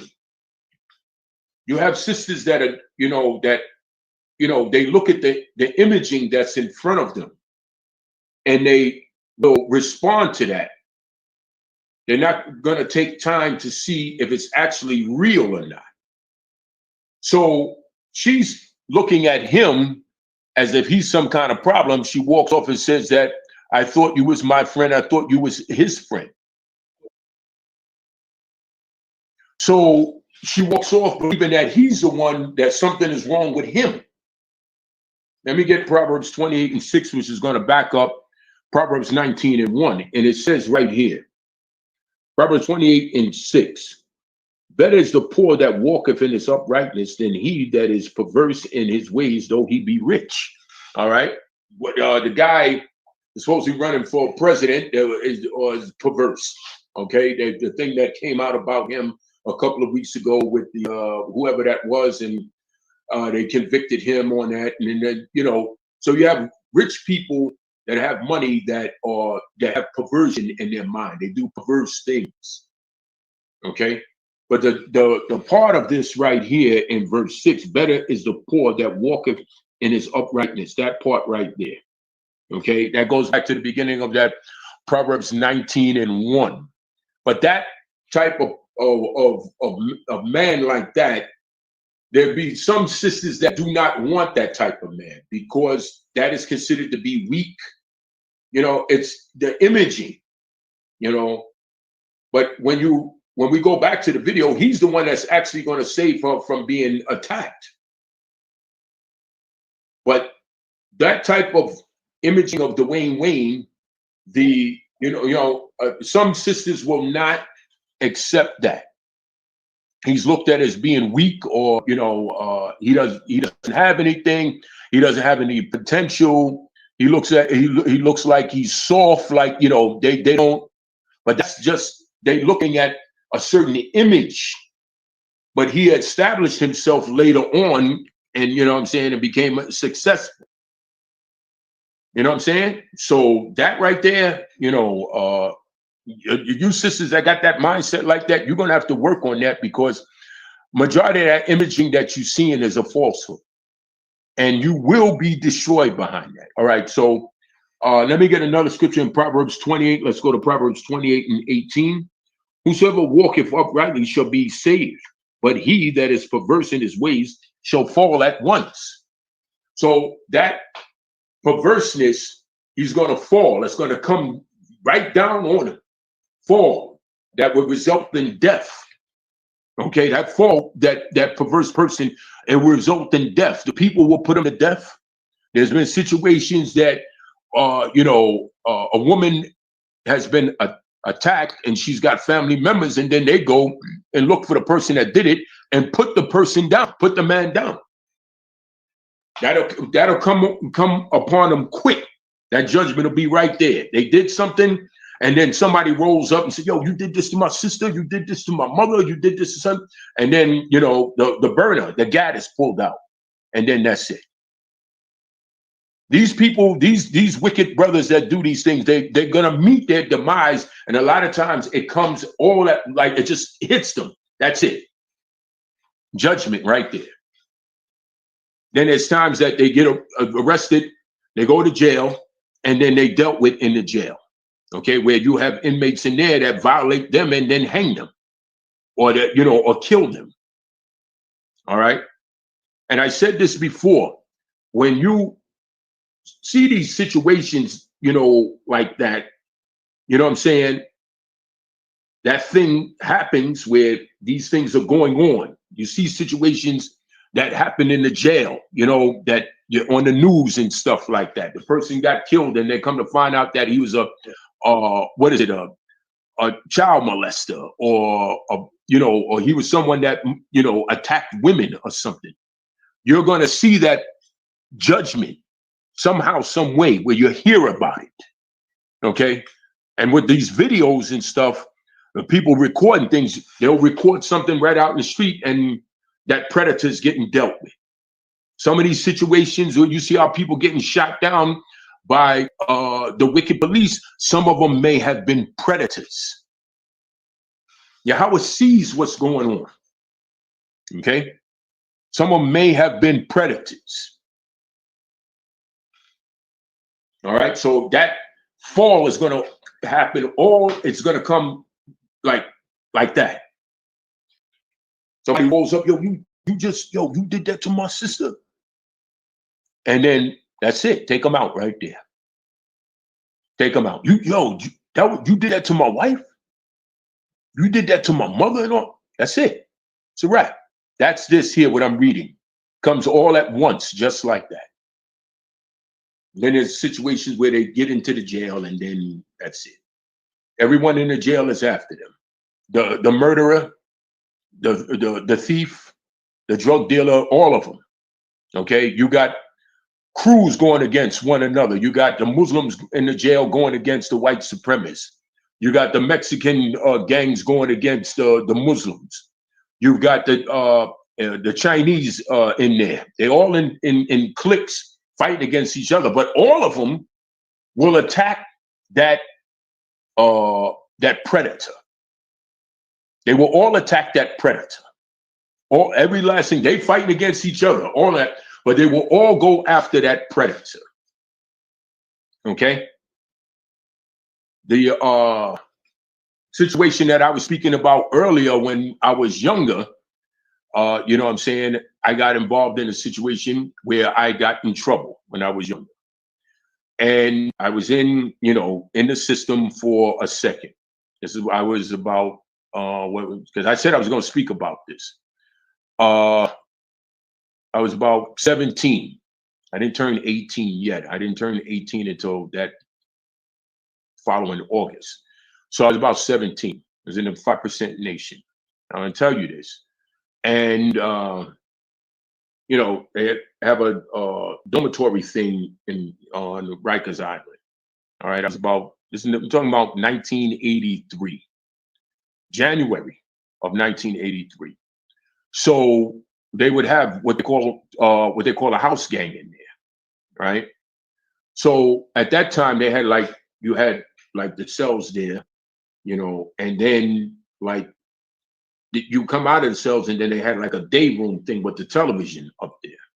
And then they had what we call the bubble where the COs was at. And so they were in there playing cards, you know.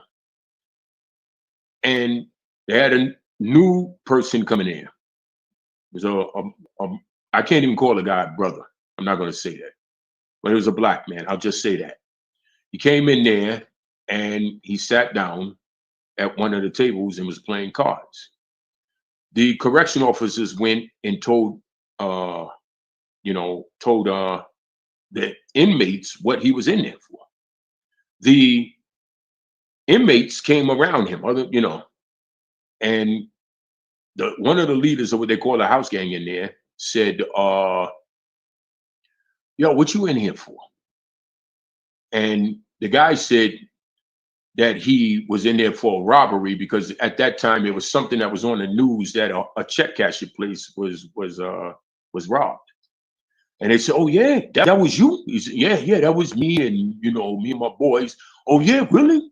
Wow, that's really something. That's what the guy was saying. There was other ones that were surrounding the guy.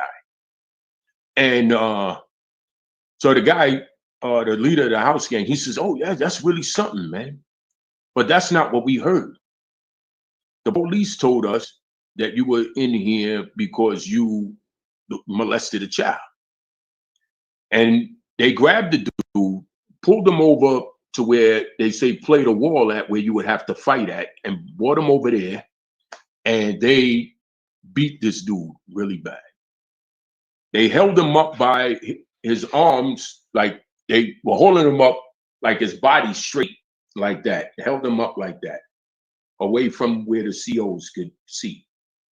And they went after him.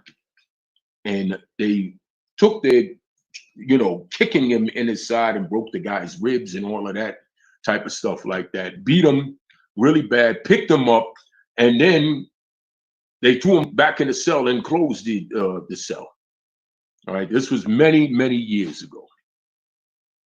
So you had people in there that was in there for, all type of stuff. And they would, everybody would fight each other. I even had to defend myself because at that time it was what you would call the 5%ers against the Germans. The Germans in there, or actually what they call Puerto Ricans, but they would call them Germans back then. This is in the early 80s. And they threw him back in the cell and they closed it and left him in there for a while until they took him out and sent them to the infirmary. And then they took him from there and they sent him to a hospital. And they stomped this dude. And one guy, I forgot the guy's name. The dude would back up like this and get a running start and kick the guy in the side, and you could see like where his ribs was at and looked like it collapsed. All right. So that, things like that, that's not allowed in there. Yahweh was with me. I, got out of the situation, and you know what I'm saying? And I never went back into anything like that ever again. All right. So take heed. You predators out there, you think that you can, do something and get away with it. Yahweh is going to judge you. They beat that guy. You know what I'm saying? That was something that was, they really beat that guy. It was they held him up like that. They held him by his ankles and by his wrist. They were holding him up straight like that. He was trying to wiggle and all of that. And they held him straight. And they would take turns running up to him and kicking him in his side. They was hitting him. They broke the fractured bones in his face, his jaw, knocked out his teeth, everything. They damn near killed that man. So you predators, you are out there doing that, sexual assault type of thing and all of that, Yahweh going to judge you. And the scripture that I just read in verse 6 of Proverbs 28, it can happen all at one time, or it send you in that jail. You know what I'm saying? And you're going to get dealt with, or you get dealt with out there in the street. All right. I'm going to say this, and I've done many videos on exposing this stuff. The house of Jacob, right? Our people, at least where I came from in New York, right? They'll see somebody get robbed. They'll say, mind your business. You ain't got nothing to do with that. They'll see somebody get beat down. Mind your business. You ain't got nothing to do with that. Arguing with somebody. But if the house of Jacob sees someone being attacked, sexually assaulted, they're not going to say, mind your business. They're going to go over there and get involved in that and try to stop it and possibly kill the person. But I know in New York, if there was some type of robbery going on, people walking, mind your business. Some type of fight, they out there fighting or whatever, you don't know who it is, mind your business, don't get involved. Argument, don't get involved. Somebody getting stuck up where, you know, they're getting robbed and all of that, mind your business, you ain't got nothing to do with that. And people would say that among each other, that ain't my business. The cops come around, yo, do you know what? I didn't see nothing, that ain't my business. You tell the cop, what are you asking me that? But if something was happening like child molestation or some, you know, a woman being attacked and all of that, then they run over there and they would try to put a stop to it. I'm gonna say this. This was in what was this, in 2009 or 2008? Right there on this was in a place called Flatbush. It was on Flatbush Avenue. It wasn't Nostrand, it was that other side street there. I forgot the name of it. And there were some people coming out of a restaurant, and there was people waiting at the bus stop over there, right? But across the street, there was a side street there, and it was really dark over there, and a woman was yelling over there, help me, help me, about 2008. So people were walking across the street, and, you know, they like hearing the noise, like, and when they got on that street and they walked up a little further, there was a wicked dude trying to, violate a woman right there. And they ran up there and grabbed that guy up and they beat that dude. Okay. Same thing that happened in New York just recently when that Hispanic guy attacked that 13-year-old girl. They almost killed that guy. All right. So that type of thing, people will get involved and try to stop that and deal with the predator. But everything else, mind your business. Yo, that's the thing that's going on over there. What you got to do with that? Yo, they beating that guy up over there. They robbing that guy. What you got to do with that? Mind your business. Mind your business. Mind your business, King. Mind your business. But if the woman is being attacked or a child is being attacked, it's a foul thing. So people will get involved in that. The robberies and beat downs and different things like that, that's wrong too. That, you know what I'm saying? But the house of Jacob will be like that. That's not my business. So somebody get beat up or whatever, get robbed, I ain't got nothing to do with that. You know, people think things are happening, people look or whatever and then walk away or whatever, watch the whole thing. And, you know, nowadays they film things. If the brother get beat down, he had some beef with somebody else, don't get involved in that. But it shows you that perversion is a foul thing. And those same people that wouldn't get involved in those other situations, they would get involved in that. They run over there and try their best to stop that and possibly kill the predator. So those of you that are, you know what I'm saying, you out there doing that, y'all are going to deal with you. You're going to send that death angel of Psalm 78, verse 49 against you and take you out. That is a foul thing. Okay, and something got to be wrong with the mind of someone that does that. Okay, I want to go to Judges 19. I just want to read a couple of verses of that and get that thing in Samuel, and then we'll bring out a little of some of the scriptures in Psalms 121 and then shut it down. You're going to get judged. And Yahweh sees things.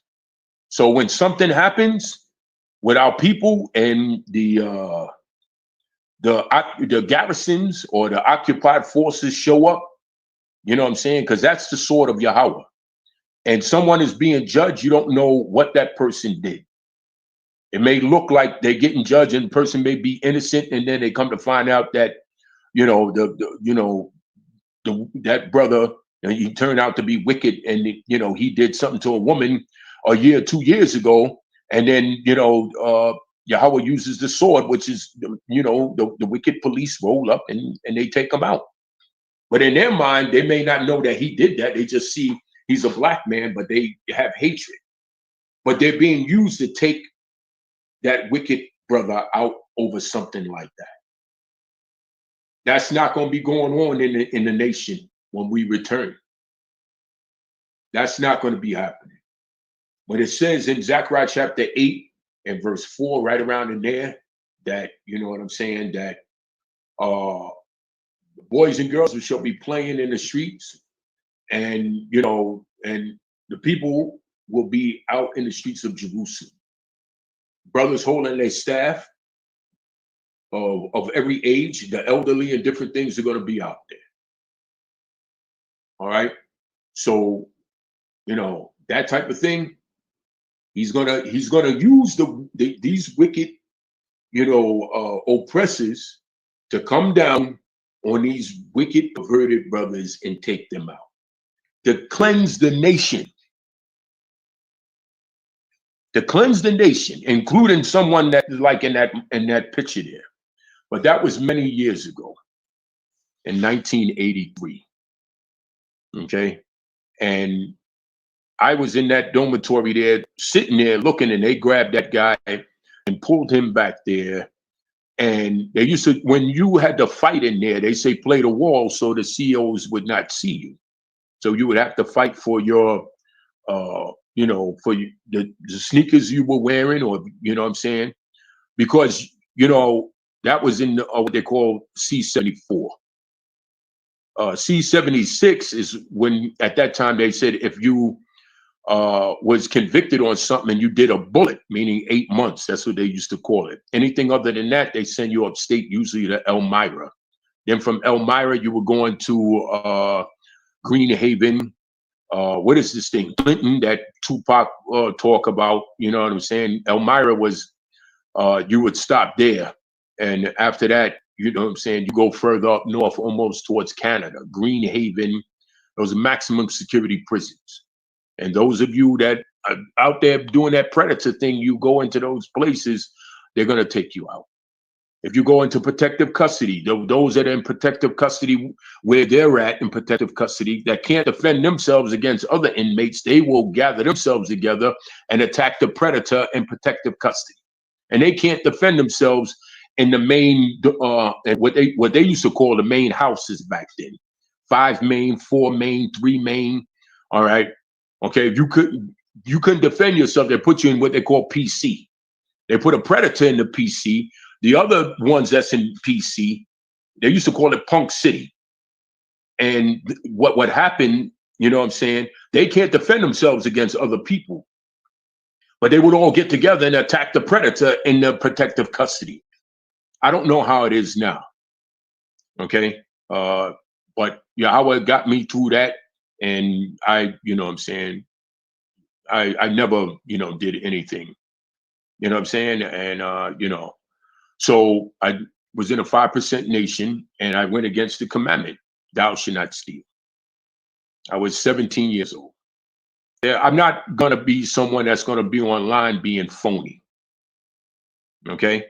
All right? When I was younger, I did that, and Yahweh forgave me for that. All right? And I never got in trouble after that, ever again. Ever. And that was many years ago. All right. So I'm not someone that's going to be online, you know what I'm saying, trying to affront. I'll let y'all know that right now. So I've spoken about this before in videos. So I've got nothing to hide. All right. So that type of thing like that, you a predator, you go into them jails, you're gonna get dealt with.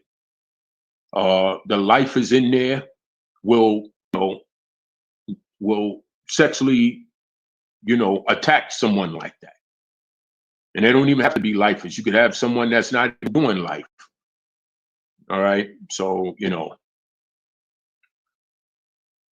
if you have that in your mind, the only thing that can get it out is the Torah. Whatever, how it happened or whatever, only the Torah can get it out of your mind. Take heed, because we don't want to hear something that somebody in the nation, was fronting, and then Yahweh exposed the person. Expose the person. Take heed, and then, because Yahweh will expose you for doing something like for doing that, of course, and he's going to judge you. So I want to read something in Judges 19 and verse 25. We're going to get right to it. Okay, this is what happened to the concubine. Those wicked brothers from the tribe of Benjamin did that. Attacked her all night, and then she died the next day. Okay, you know what I'm saying? That is a wicked thing. And then the nation went to war because the tribe of Benjamin would not give up those wicked brothers for doing that. Okay, let's get this real quick. All right. But at that time with me, thou shalt not steal.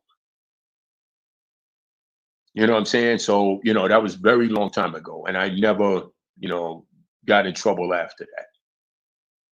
All right. Yahweh, I don't, everybody, has their, situations and things that they've been through and signs of Yahweh getting you out. I did not know it was Yahweh. There's many other things that was, there's many other things that Yahweh showed me signs, you know what I'm saying? But I didn't know it was him. I was not involved in anything in the church and all of that. You know what I'm saying? I said, there's nothing new under the sun. I was 18 when I caught my case, and Yahweh got me through it. I haven't been back since. And he also said, praise exactly. Yahweh. Yeah. And so, yes. And me personally, just a little, what they say, testimony, whatever, it took me a few times going back and forth, to prison, but it's been about 10, 11 years, and Yahweh kept me up out of there, and since I've been in the tour, it's been a couple times that I had encounters with them, but they was totally different. Let me off the hook at times, and another thing, Yahweh protects us, just like the same thing that they was doing back then, they definitely still do everything you spoke on. Yes. Praise Yahweh. Okay, now the same thing that went on in Genesis 19 when those wicked men told Lot that bring forth the men that we may know them. This happened also here in Judges 19. I want to start at verse 25. But I'm going to read something in I'm going to read up at verse 19. When you get to verse 22, these same men that rape, rape, Salakia, violated the Levites' concubine. Listen to what they say in verse 22. It's the same thing in Genesis 19. So these men are perverted. Now I'm going to start at verse 19. So it says here, yet there is both straw and provider for our mules, and there is bread and wine also for me, and for thy handmaid, and for the young man which is with thy servants. There is no want of anything. Verse 20, and the old man said, peace be with thee, household. Let all thy wants lie upon me, only lodge not in the street. So he brought him into his house and gave him provider unto the mules, and they washed their feet and did eat and drink. Now, as they were making their hearts merry, behold, the men of the city, certain sons of Belial, beset the house round about and beat at the door and spoke to the master of the house, the old man, saying, bring forth the man that came into thy house that we may know him. Right? Same thing that happened in Genesis 19 when they knocked on the door and told Lot, bring the men out that we may know them. And then it says that the angels opened up the door and brought Lot back in and smote them with blindness, and they were still trying to find the door to get in there.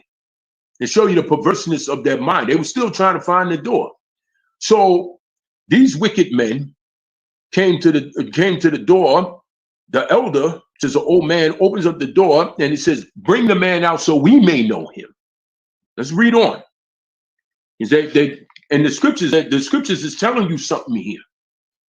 Okay, when I read on further, right? So it says here, and the man, the master of the house, went out unto them and said unto them, nay, my brethren, nay, I pray, do not so wickedly, seeing that this man is come into my house, do not this folly. That's the same thing Lot said. Let me just get that in Genesis. That part, he said, do not so wickedly. That's the same thing that Lot told them wicked men. The same exact thing. Okay?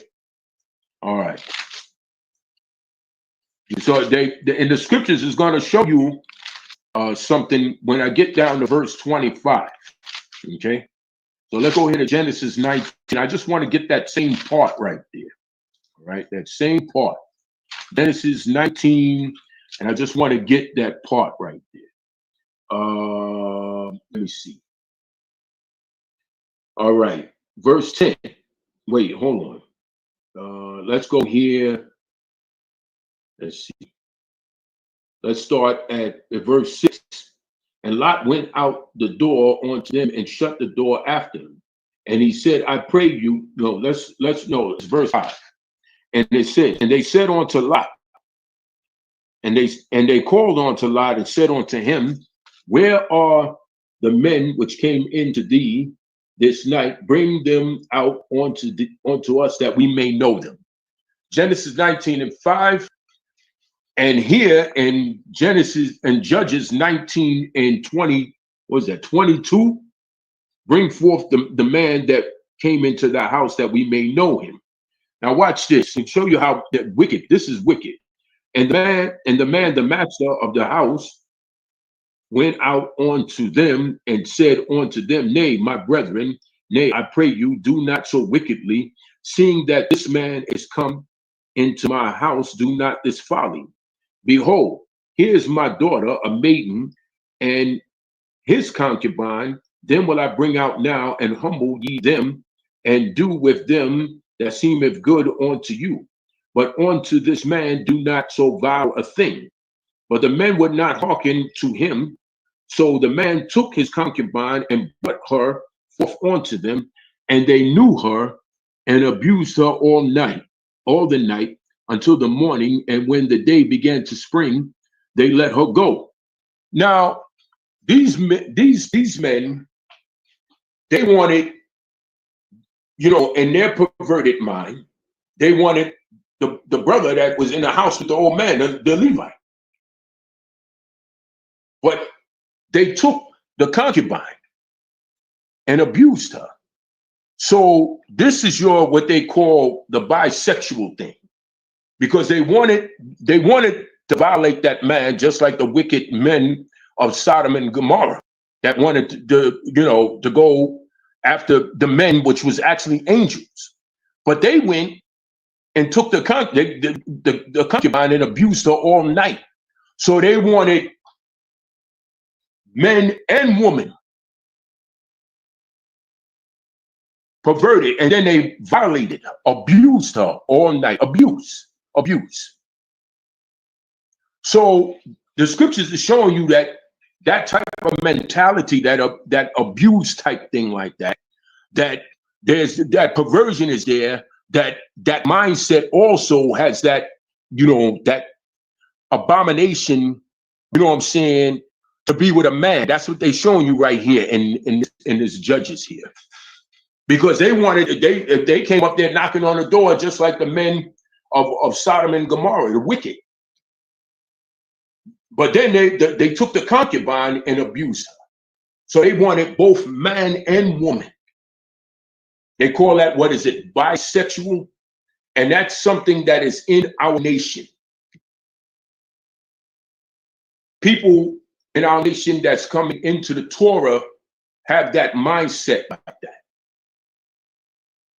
So Yahweh knows, we're reading this, Yahweh knows what it is. Yahweh knows everything. So those of you that have that mindset like that, you have to go to the Torah to get that away from you. You got to deal with that Isaiah 55:7. It's very serious here. Because Yahweh knows. He knows. Believe me, he knows. Yahweh knows everything. Okay? You're not fooling anyone. You got brothers that are, you know what I'm saying? They, you know, they're going after the sister, but they have that in their mind that they want a man. While they trying to talk to the sister, they got this thing in their mind where they want a man, just like these wicked men here in this scripture here. Yahweh knows, Yahweh sees. Go to that Isaiah 55:7. Go to Psalms 19:7. Yahweh knows. You can be delivered from that, from the Torah. The Torah converts the soul. That's in your mind and in your soul like that. Yahweh, only Yahweh can take it away. Sit. If you're trying to front like you know, like you're going after you're going after the sister, but you have that in your mind, that abomination of Leviticus 18:22, Leviticus 20:13. Okay, you have to have that. It's wicked, and this is what they're showing you here in the scripture right here. Because they want to do that abomination of Leviticus 18:22, but then the concubine was given to them. They went and took the concubine and abused her. So it's in their mind with both. Okay, and that perversion like that, it is showing you in the scriptures here. It will lead to that. That's what this is showing you right here. So brothers that are, dealing with that, only Yahweh can take it away. So you come to Torah, then it will be taken away. Psalms 19:7. If you in that book and all of that's something else. You're going to go. You're going to stay in that thing. The Torah converts the soul. So take heed to this. They are, they want taking a concubine and abusing her. Let me continue on. Then it says here, verse 26, then came the woman in the dawning of the day and fell down at the door of the man's house where her ruler, her master was, till it was light. And her master rose up in the morning and opened the door of the house and went out to go his way, and behold, the woman, his concubine, was fallen down at the door of the house, and her hands were upon the threshold. And he said unto her, up and let us be going. But none answered. Then the man took her up upon his mule, and the man rose up and gat him onto his place. And when he was come into his house, he took a knife and laid hold on his concubine and divided her together with her bones into 12 pieces and sent her into all the coasts of Yasharal. So she was violated, and you know what I'm saying, if there was nothing left in her spirit, she died. There's nothing left. She made it back there and dropped dead right there from being violated and abused all night. This has happened to our sisters in the yoke of iron in Deuteronomy 28, verse 48, where they've taken our women and have done that until the woman's heart just stops. Violation. And no one was ever held accountable for that. She was able to make it there and then fall and then drop dead right there. She died. He's talking to her, come on, get up, and and all of this. He realized that she's dead and then placed her upon a mule and took her somewhere and cut up her body and got rid of her body into pieces. So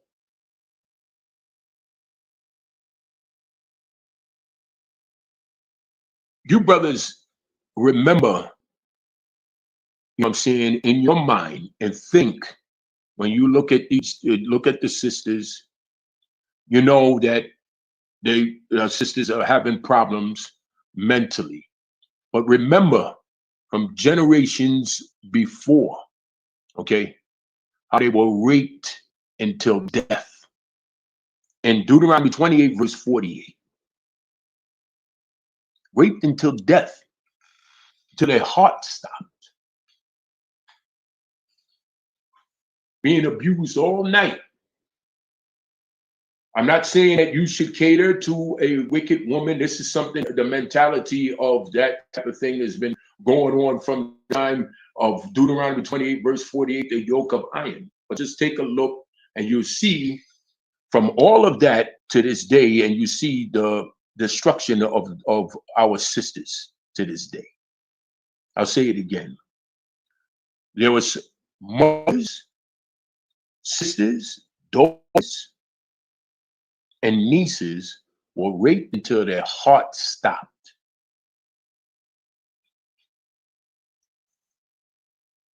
Okay, Deuteronomy 28, verse 48. That's just this captivity, all right? It happened repeatedly over and over again in all of these captivities. So I'm not saying for you brothers to go out there and be like, as they say, a Captain Saver, I'm not saying that. But know what has happened to our sisters. And don't forget it. Yahweh shall repay, and Jeremiah 30 and verse 17. They raped this concubine until she died. Repeatedly, over and over. These men are perverted. This thing right here, and this judges here. Okay, they had the same mentality of the men in Genesis chapter 19, verse 5. They asked the same thing here in Judges 19 and 22. So, you brothers, I'm not, like I said, I'm not telling any brother to cater to a wicked woman, whatever. They got a mindset a certain way. That's not what I'm saying. But there's been no other woman on the face of the earth has been violated and destroyed, like, as they say, the black woman. No other woman. And it's going on to this day.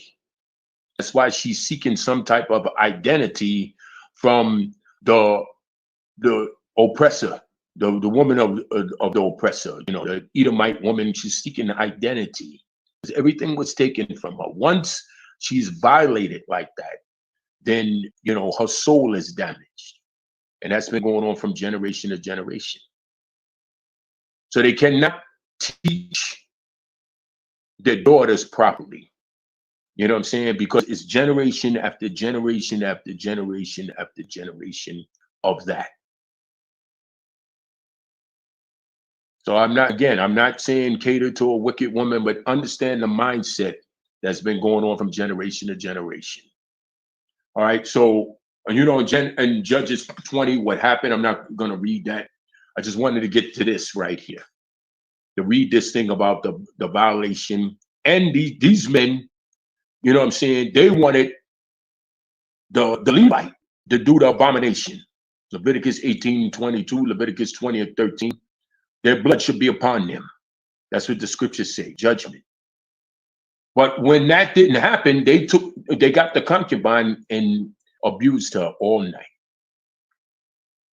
And this has happened to thousands upon thousands of our women with the yoke of iron upon their neck, even at that time. All right. Okay, so I just want to go into this 2 Samuel, read that, and then go right into Psalms 121 and bring about 5 verses out of that. And then, we'll shut it down. So let me read this. It's a very serious thing. On this page, we're going to bring out the visuals and we're going to bring the scriptures out, that connects with the visuals that's going to continue to identify who we are.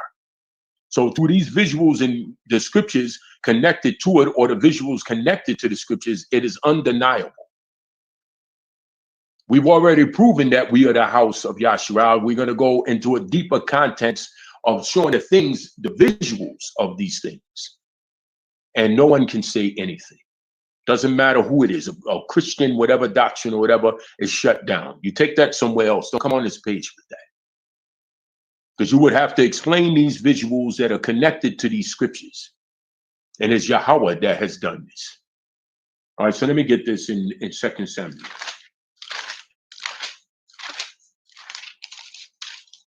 So as we look forward to us being redeemed and the redemption and everything, and judgment of the wicked, think about your sisters in your nation that have been destroyed, and you want justice and judgment to come against those that did that to her.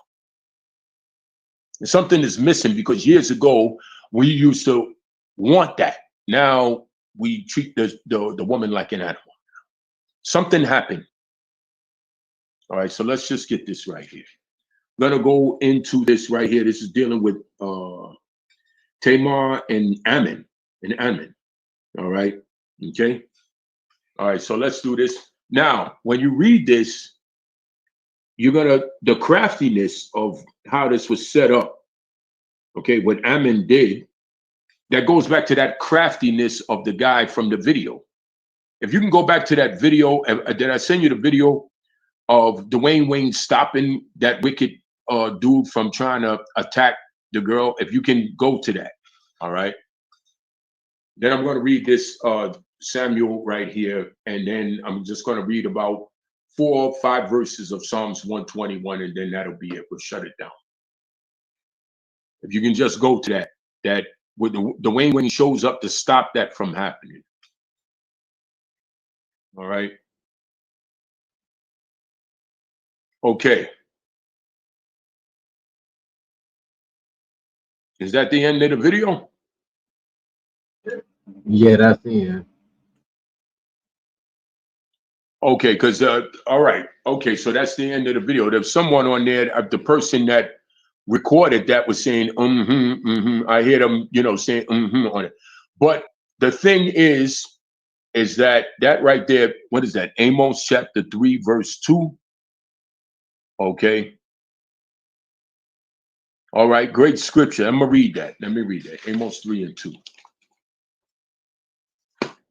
All right. I want to go to the thing about 2 Samuel real quick. I'm gonna read that. Amos chapter 3 and verse 2.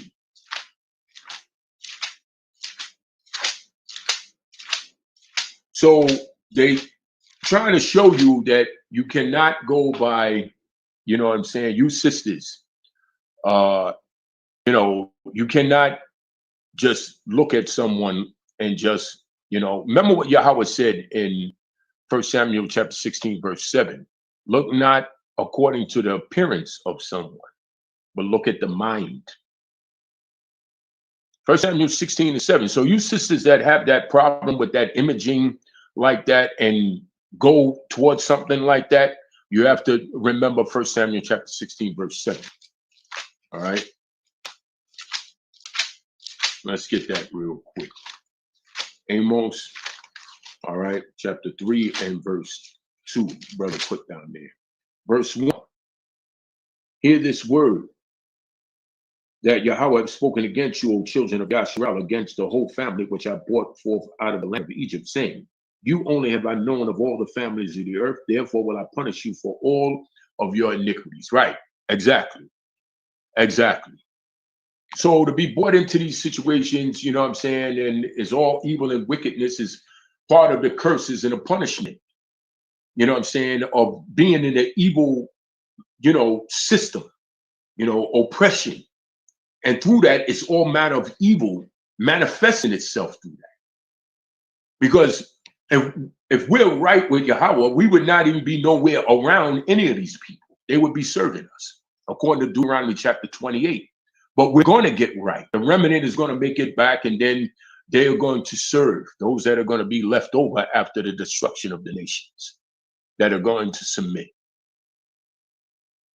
All right, but let me just let me get to 2 Samuel 13. I'm just going to read about 3 or 4 scriptures and Psalms 121, and then I'm just going to shut it down. All right, so let me get to 2 Samuel 13. All right. All right, let's get that. Let's start at verse 1. I'm just going to read it. And it says, and it came to pass after this that Absalom, the son of David, had a fair sister whose name was Tamar. And Ammon, the son of David, loved her. All right. This is also a violation of Leviticus 18 also. And Ammon was so vexed that he fell sick for his sister Tamar, for she was a virgin. And Ammon thought it hard for him to do anything to her. But Ammon had a friend whose name was Jehonabad, the son of Shimei, David's brother. And Jehonabad was a very subtle man, very crafty. All right. Okay. And he said unto him, why thou being the king's son, lean from day to day? Wilt thou not tell me? And Ammon said unto him, I love Tamar, my brother Absalom's sister. And Jehonabad said unto him, lay thee down on thy bed and make thyself sit when thy father come to see thee, saying unto him, I pray thee, let my sister Tamar come and give me meat and dress the meat in my sight, that I may see it and eat it at her hand. Ammon lay down and made himself sick. And when the king was come to see him, Ammon said unto the king, I pray thee, let Tamar my sister come and make me a couple of cakes in my sight, that I may eat at thy hand. Then David sent home to Tamar, saying, then go now to thy brother Ammon's house and dress him meat. So he even was deceiving his father. All right. Okay, this is totally wrong. You know what I'm saying? He's deceiving his father. And these predators with that mindset, they operate in deception. Everything is deception. It's not real. It's to get you sisters into something that's not real. It's like a fantasy, and then they go in for the attack. It's not real. Nothing is real. It's all illusion, not real. Okay, so he had, and to show you how wicked he wasn't even afraid of his father. This is King David right here. He's not even afraid of his father. To deceive his father like that. His father goes and sends Tamar over there. All right, this is what happens. So Tamar went to her brother's house. Ammon went to her brother Ammon's house, and he was laid down. Now he's faking it. Okay, and these predators, they will fake these certain situations to try and get your sister's sympathy, and then they're moving in for the attack, to attack you. And it says here, so it says, and he was laid down, and she took flour and kneaded it, and made cakes in his sight, and did bake the cakes. And she took a pan and poured them out before him, but he refused to eat. And Ammon said, have out all men from me. And they went out, every man from him. So he told everybody to leave. And Ammon said unto Tamar, bring the meat onto the chamber, that I may eat of thy hand. And Tamar took the cakes which she had made, and brought them into the chamber of Ammon, her brother, and she had brought them on to him to eat. He took hold of her and said unto her, come lie with me, my sister. And she answered him, nay, my brother, do not force me, for no such thing ought to be done in Yasharal. Do not this folly. Do not rape me. I mean, excuse me, do not attack me. No such thing shall be in the nation of Yasharal. So this tells you right here that this is not accepted. So those of you with a doctrine talking about that this is accepted, said there be no such thing shall be done in Yasharal. That's what she's telling them. No such thing, do not this folly. Right? And I, whither shall I cause my shame to go? And as for thee, thou shalt be as one of the fools in Yasharal. Right there. Now, therefore, I pray thee, speak unto the king, for he will not withhold me from thee. Howbeit, he will not hearken unto her voice, but being stronger than she, forced her and lay with her. Then Ammon hated her exceedingly, so that the hatred wherewith he hated her was greater than the love wherewith he had loved her. So there's situations that go on that these things happen, and then the warped mind of that perverted man thinks that he loves, you know, the woman, and then after he finishes attacking her, he hates her. Then the thought hate comes, and then that's when they go and attack and then kill the woman. You know, because in their warped mind, I'm in love with her. She's saying no, no, no. And then he violates her, and then after he finishes, then he looks at her and he says, "You know what? I can't stand her. I hate her." And then that's when that thing of death comes, where the sister gets put to death. 5 minutes before that, he's in love with her. He violates her. She's telling her no. She's telling him no, and then he violates. I love you, and all of that, and his warped mind, wicked imagination, and then after that, there's a hatred there. Yeah, that's what they're showing you right here. Okay, and then there's situations where that wickedness in the mind like that will cause that predator, you know what I'm saying, to kill that woman after he violates her, because then there's a hatred. So it's some sickness there. So they're showing you this here, especially what I'm reading right here. And this is going on to this day. You see certain interviews on 60 Minutes. They interview the guy as a killer. He's a violator. I'll say that. He violates the women, and then they ask him, and he's sitting there and he says, "Well, I loved her," but and then the guy from 60 Minutes or something is saying, "Well, she said no. She kept telling you no, but I loved her." But then after the guy said, "Well, after I did that, you know, I grew to hate her," and then they'll say, "Why?" So, I don't know. I just grew to hate her, and then he'll say, "I killed her." This is going on. This right here, that's going on to this day. That's why you sisters, that pride, you're going out somewhere and all of this and doing that. You go out there by yourself. You don't need a man, and you still got that thing in your mind. You're every woman, that Shaka Khan thing, Whitney Houston thing. You're going to meet your demise. There's predators. In 2019 on Facebook, I did a 7-part series of exposing the wickedness of human trafficking. You sisters with this thing that, you know, you just gonna go and do this and do that. The statistics and different things that I brought out in those videos, before a woman is kidnapped or, you know, snatched up like that, they've been watching that woman for a while, watching her coming and goings and different things like that, who is around her before they do that. And you sisters with this, I don't need no man, and no man gonna control me and all of this. You're the number one targets. The number one targets are, you know, first of all, the younger ones is from, you know, the younger teenagers from 12 years old to 19. That's the number one target of, you know, Black females being kidnapped. The second is from 20 to 25. And then the older ones, that's not, you know what I'm saying, like as far as being kidnapped, the older ones will also be attacked too. I did a 7-part series on this, exposing the wickedness of human trafficking. And the number one thing that they look at, and I had a video of a police officer that was in his car, a brother, and he had a phone, and he was talking on the phone, going live and warning these sisters. And the number one sisters that was being kidnapped was the Christian black woman, supposedly in the church. All right, this is from 2019.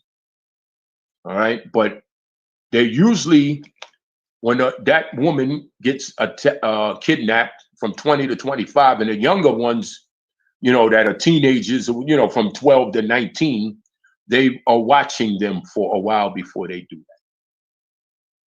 All right. They will also get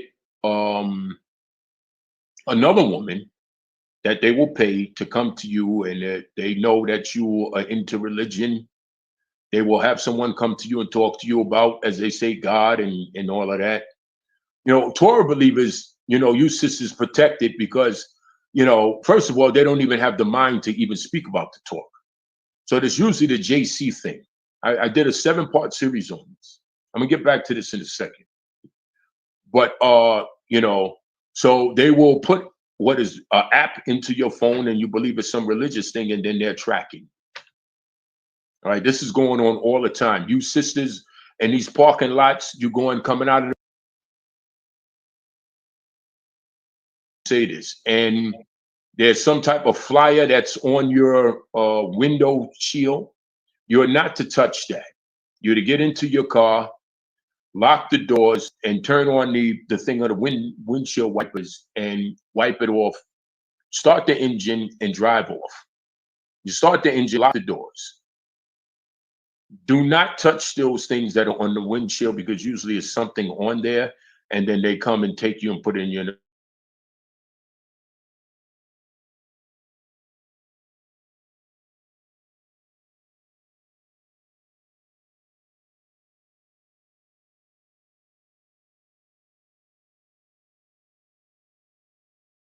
and hit the back of your car.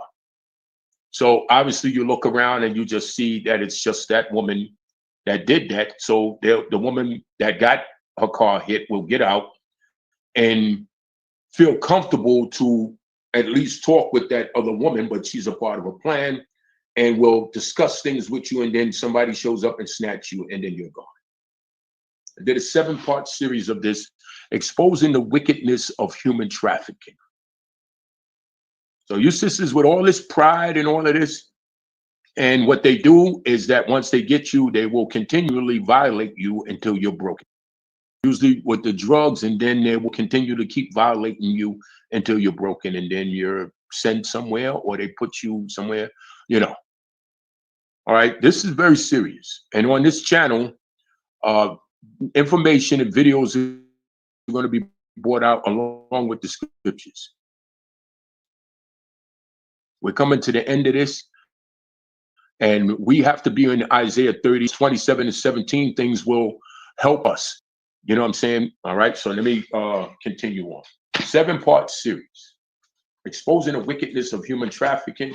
It's another one that I did, and I got the movie off of YouTube, and actually there was about young girls being snatched. It was actually, they filmed them like a short movie.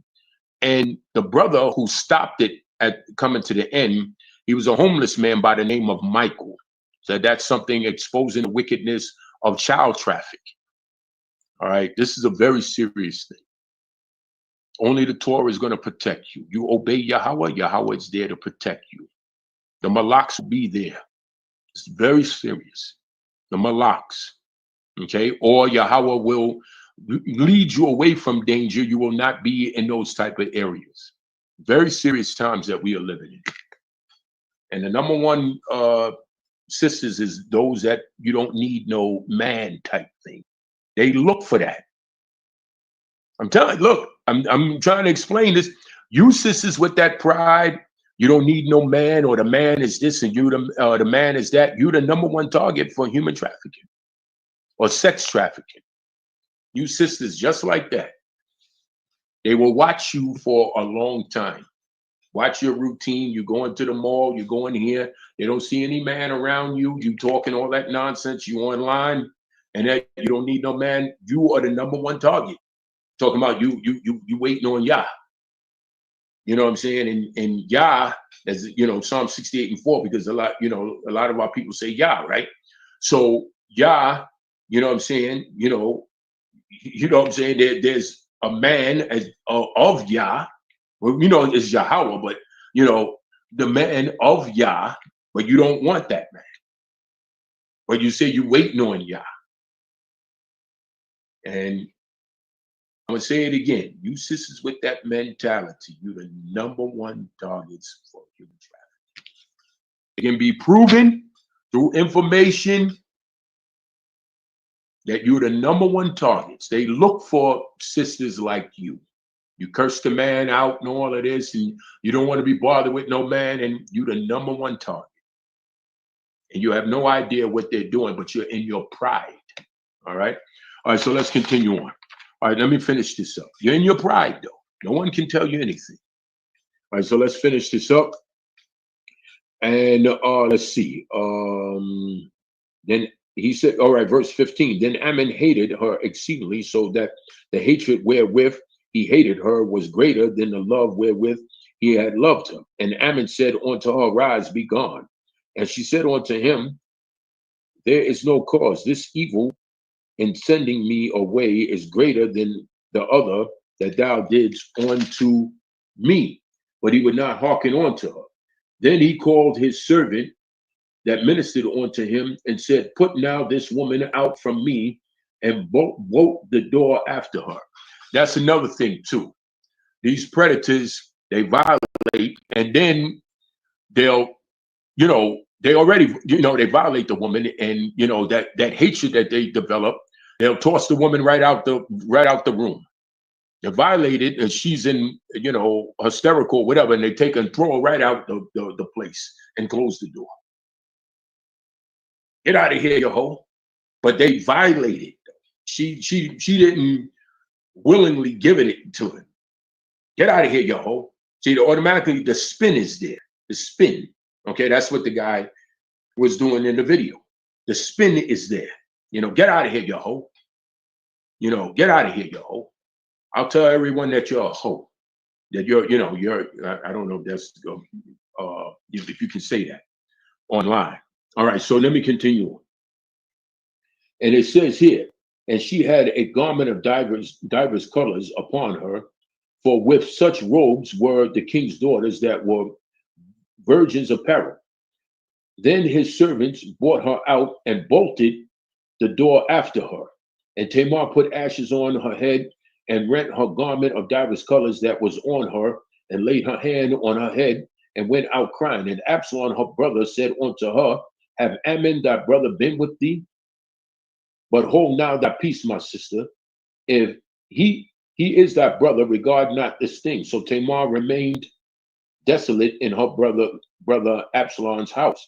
But when King David heard all these things, he was very wroth. And Absalom spoke unto his brother Ammon, neither good nor bad, for Absalom hated Ammon, because he had forced his sister Tamar. And it came to pass after 2 full years that Absalom had sheep shearers in Baal Hazor, that which is beside Ephraim. And Absalom invited all the king's sons. And Absalom came down to the king and said, Behold, now thy servant have sheep shears. Let the king, I beseech thee, and his servants go with thy servant.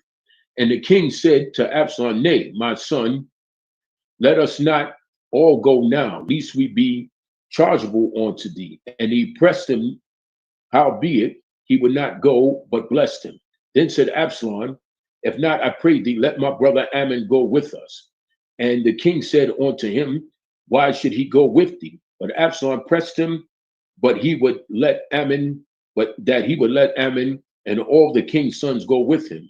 Now Absalom had commanded his servants, saying, Mark ye now, when Ammon's heart is merry with wine, and when I say unto you, Smite Ammon, then kill him. Fear not.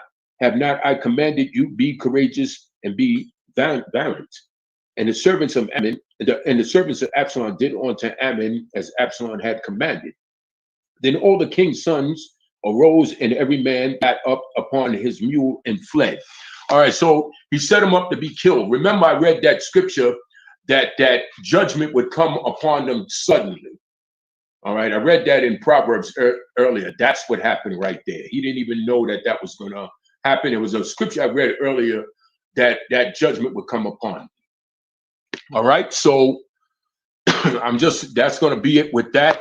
I pray that this will help someone. Now, I'm just going to read. We've been on here for a minute, so I'm just going to read about 3 verses of Psalms 121, and then that'll be it. We'll shut it down because we've been on here for a minute. These various topics, there was a lot with that. So we're going to be dealing with, I'm just going to read these real quick and just go into a couple of precepts, and then that'll be it. All right, so we're going to go to Psalms 121, and we're going to be dealing with verse 3 about Yahweh keep us. All right, but there's things that we have to keep in order for him to keep us. All right, the meaning that he will not turn away from us, connected with Proverbs 28:9, right? Okay, so let me read this real quick. I'm just going to read about 4 or 5 scriptures, and then that'll be it. And Yahweh willing, I'll try to do a video sometime this week. I've had some problem with the air conditioning here. That's why it's been so hot. That's why I haven't been online, you know. All right, so let me just get this real quick. All right, just want to read these. We'll be dealing with the word keep. All right, because we believe that Yahweh is keeping us, but what are we keeping in order for Yahweh to keep us? All right, so we're going to be dealing with the word KEEP.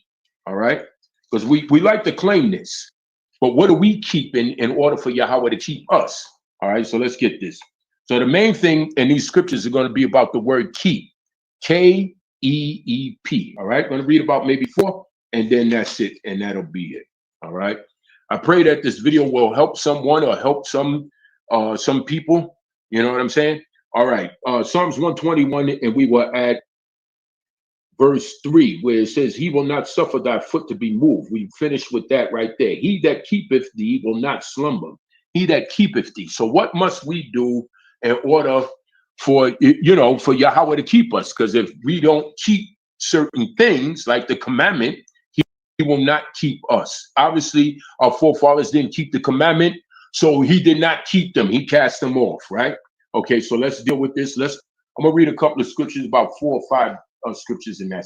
All right, let's go here to Psalms 34 and verse 13. Keep. All right, real quick. Psalms 34 and verse 13. All right, not going to be too long. All right, and then that'll be it. Psalms 34 and verse 13. Keep thy tongue from evil and thy lips from speaking guile. All right, remember Psalms 32 verse 1 and 2 about that. Blessed is he whose transgression is forgiven, whose sin is covered. Blessed is the man unto whom Yahweh imputeth not iniquity, and whose spirit there is no guile. All right. All right. So it's connected with Psalms 121, that last part, he that keep thee. All right. That's Psalms 34 and verse 13. All right. Let's continue on. All right. Let's go to Leviticus 22 and verse 31. I'm going to read 3 more, and then that's going to be it. All right. I'm going to go back to working on the Psalms 91. All right, 22 and 31, real quick. And it reads and it says here, therefore shall you keep my commandments and do them. I am Yahweh. So keep his commandments and do them. That's how he's going to keep thee. All right, in Psalms 121. All right, about 3 more, and then that's it. Leviticus 26 and 2. Verse 3 and verse 4. All right. And then 2 more after that, and that'll be it. All right. Verse 1. You shall make you no idols, nor graven images, neither rear ye up a standing image, neither shall ye set up any image of stone in your land to bow down unto it, for I am Yahweh your mighty one. Verse 2. You shall keep my Sabbaths and reverence my sanctuary. I am Yahweh. Verse 3. If you walk in my statutes and keep my commandments and do them, all right? Keep. Yahweh keep us. We want Yahweh to keep us, but what do we have to keep in order for us to be a part of Psalms 121 and verse 3? All right, let's get I'm going to read Isaiah 26 and 3 and Psalms 119 and verse 6, and then that'll be it. All right. Are you there, Ak? Are you there?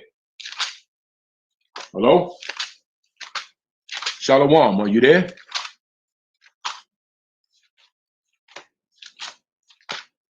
Are you there, Ak? Yeah, I'm here. Okay, Yeah. I'm almost going to wrap it up. Just want to get these last two scriptures, and that'll be it. 26, again, that part, he that keep thee shall not slumber. Keep. He's going to keep us. But what do we have to do to be a part of him keeping us in that last part of verse 3 of Psalms 121? Let's get this. Let's go to Isaiah 26, 1 through 3. Then I'm going to read Psalms 119, verse 60, and then that's it. And we'll shut it down because we're almost at 5 hours. All right, so here it says 26 and 1. In that day shall this song be sung in the land of Judah. We have a strong city. Salvation will Yahweh appoint for walls and bulwarks. Open ye the gates, that the righteous nation which keepeth the truth may enter in. Thou will keep him in perfect peace. So that part right here, verse 3 of Isaiah 26, thou will keep him in perfect peace, is that he that keepeth thee will not slumber. He that keepeth thee, right there, that part is this verse 3 right here. Thou will keep him in perfect peace. Why? Because you are keeping the truth right here. Okay? You are keeping the truth right here. All right? In verse 2. All right? Okay? All right. So we have to keep that in order for him to keep us. All right? Because he's not going to do that if we don't. Let me get the last scripture, and then that's it. I'll shut it down. Psalms 119 and verse 60. All right? Psalms 119 and verse 60, real quick, and that'll be it. Psalms 119 and verse 60. I made haste and delayed not to keep thy commandments, and delayed not, you didn't make any excuses not to keep the Torah. I made haste, all right, meaning that you had an urging desire to keep the commandment, to learn the commandment, okay? And the second part here, it says, and delayed not, didn't make excuses, was not rebellious. Okay, I'm going to do it on my own time, that type of thing. All right, so we have to have that mentality to not make haste. All right, okay. Another scripture says that the commandment is more than not necessary food also.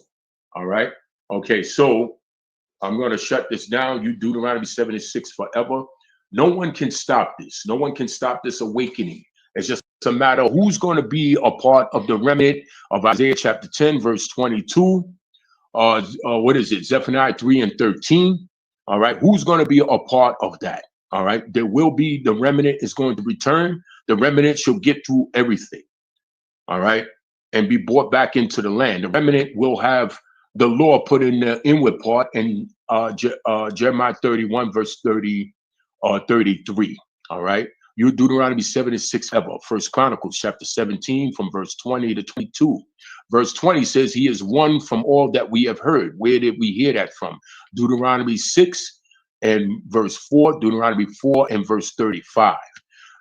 Verse 21 and verse 22 of the same chapter, First Chronicles 17, says that we are his people forever. All right, Yahweh changed not, Malachi 3 and 6. Psalms 102, verse 12 and verse 13. Verse 12 says he will be known throughout all generations. Verse 13 says the set time has come to favor Zion. But we know that we have the favor because we will not be, our nation will not be cut off. Jeremiah chapter 30, verse 11.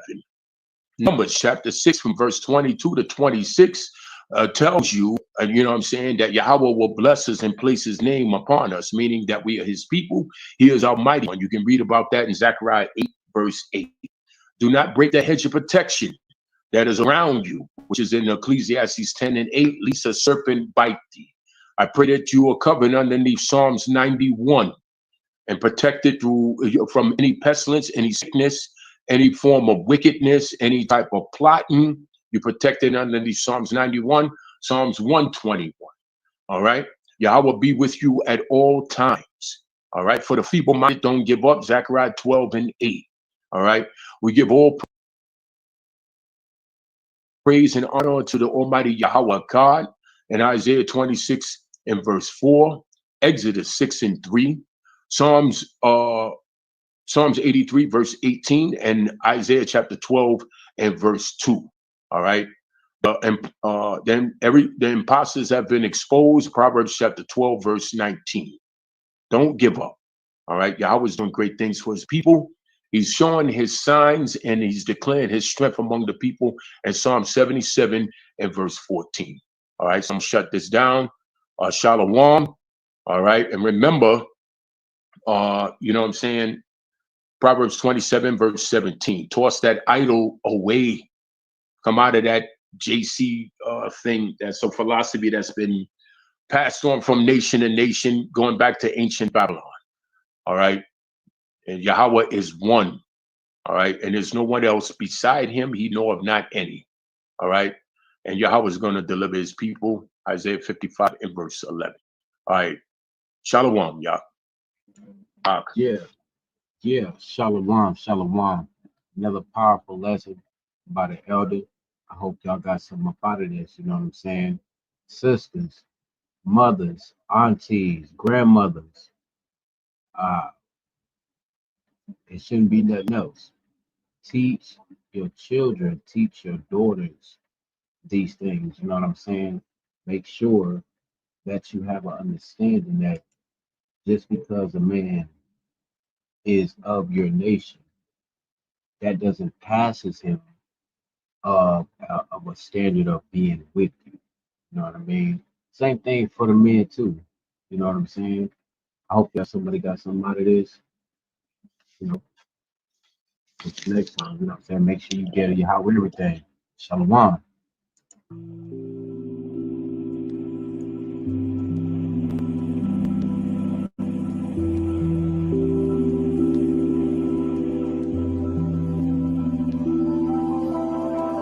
No, it ain't some of the time, but it's every day I gotta get on my knees. You know what I mean when that nigga inside start tweaking, you know what he bring. I could make a scene, you huffing and puffing, ain't nothing cause that ain't a win. I'ma give you a green while shaking my head. My only question is,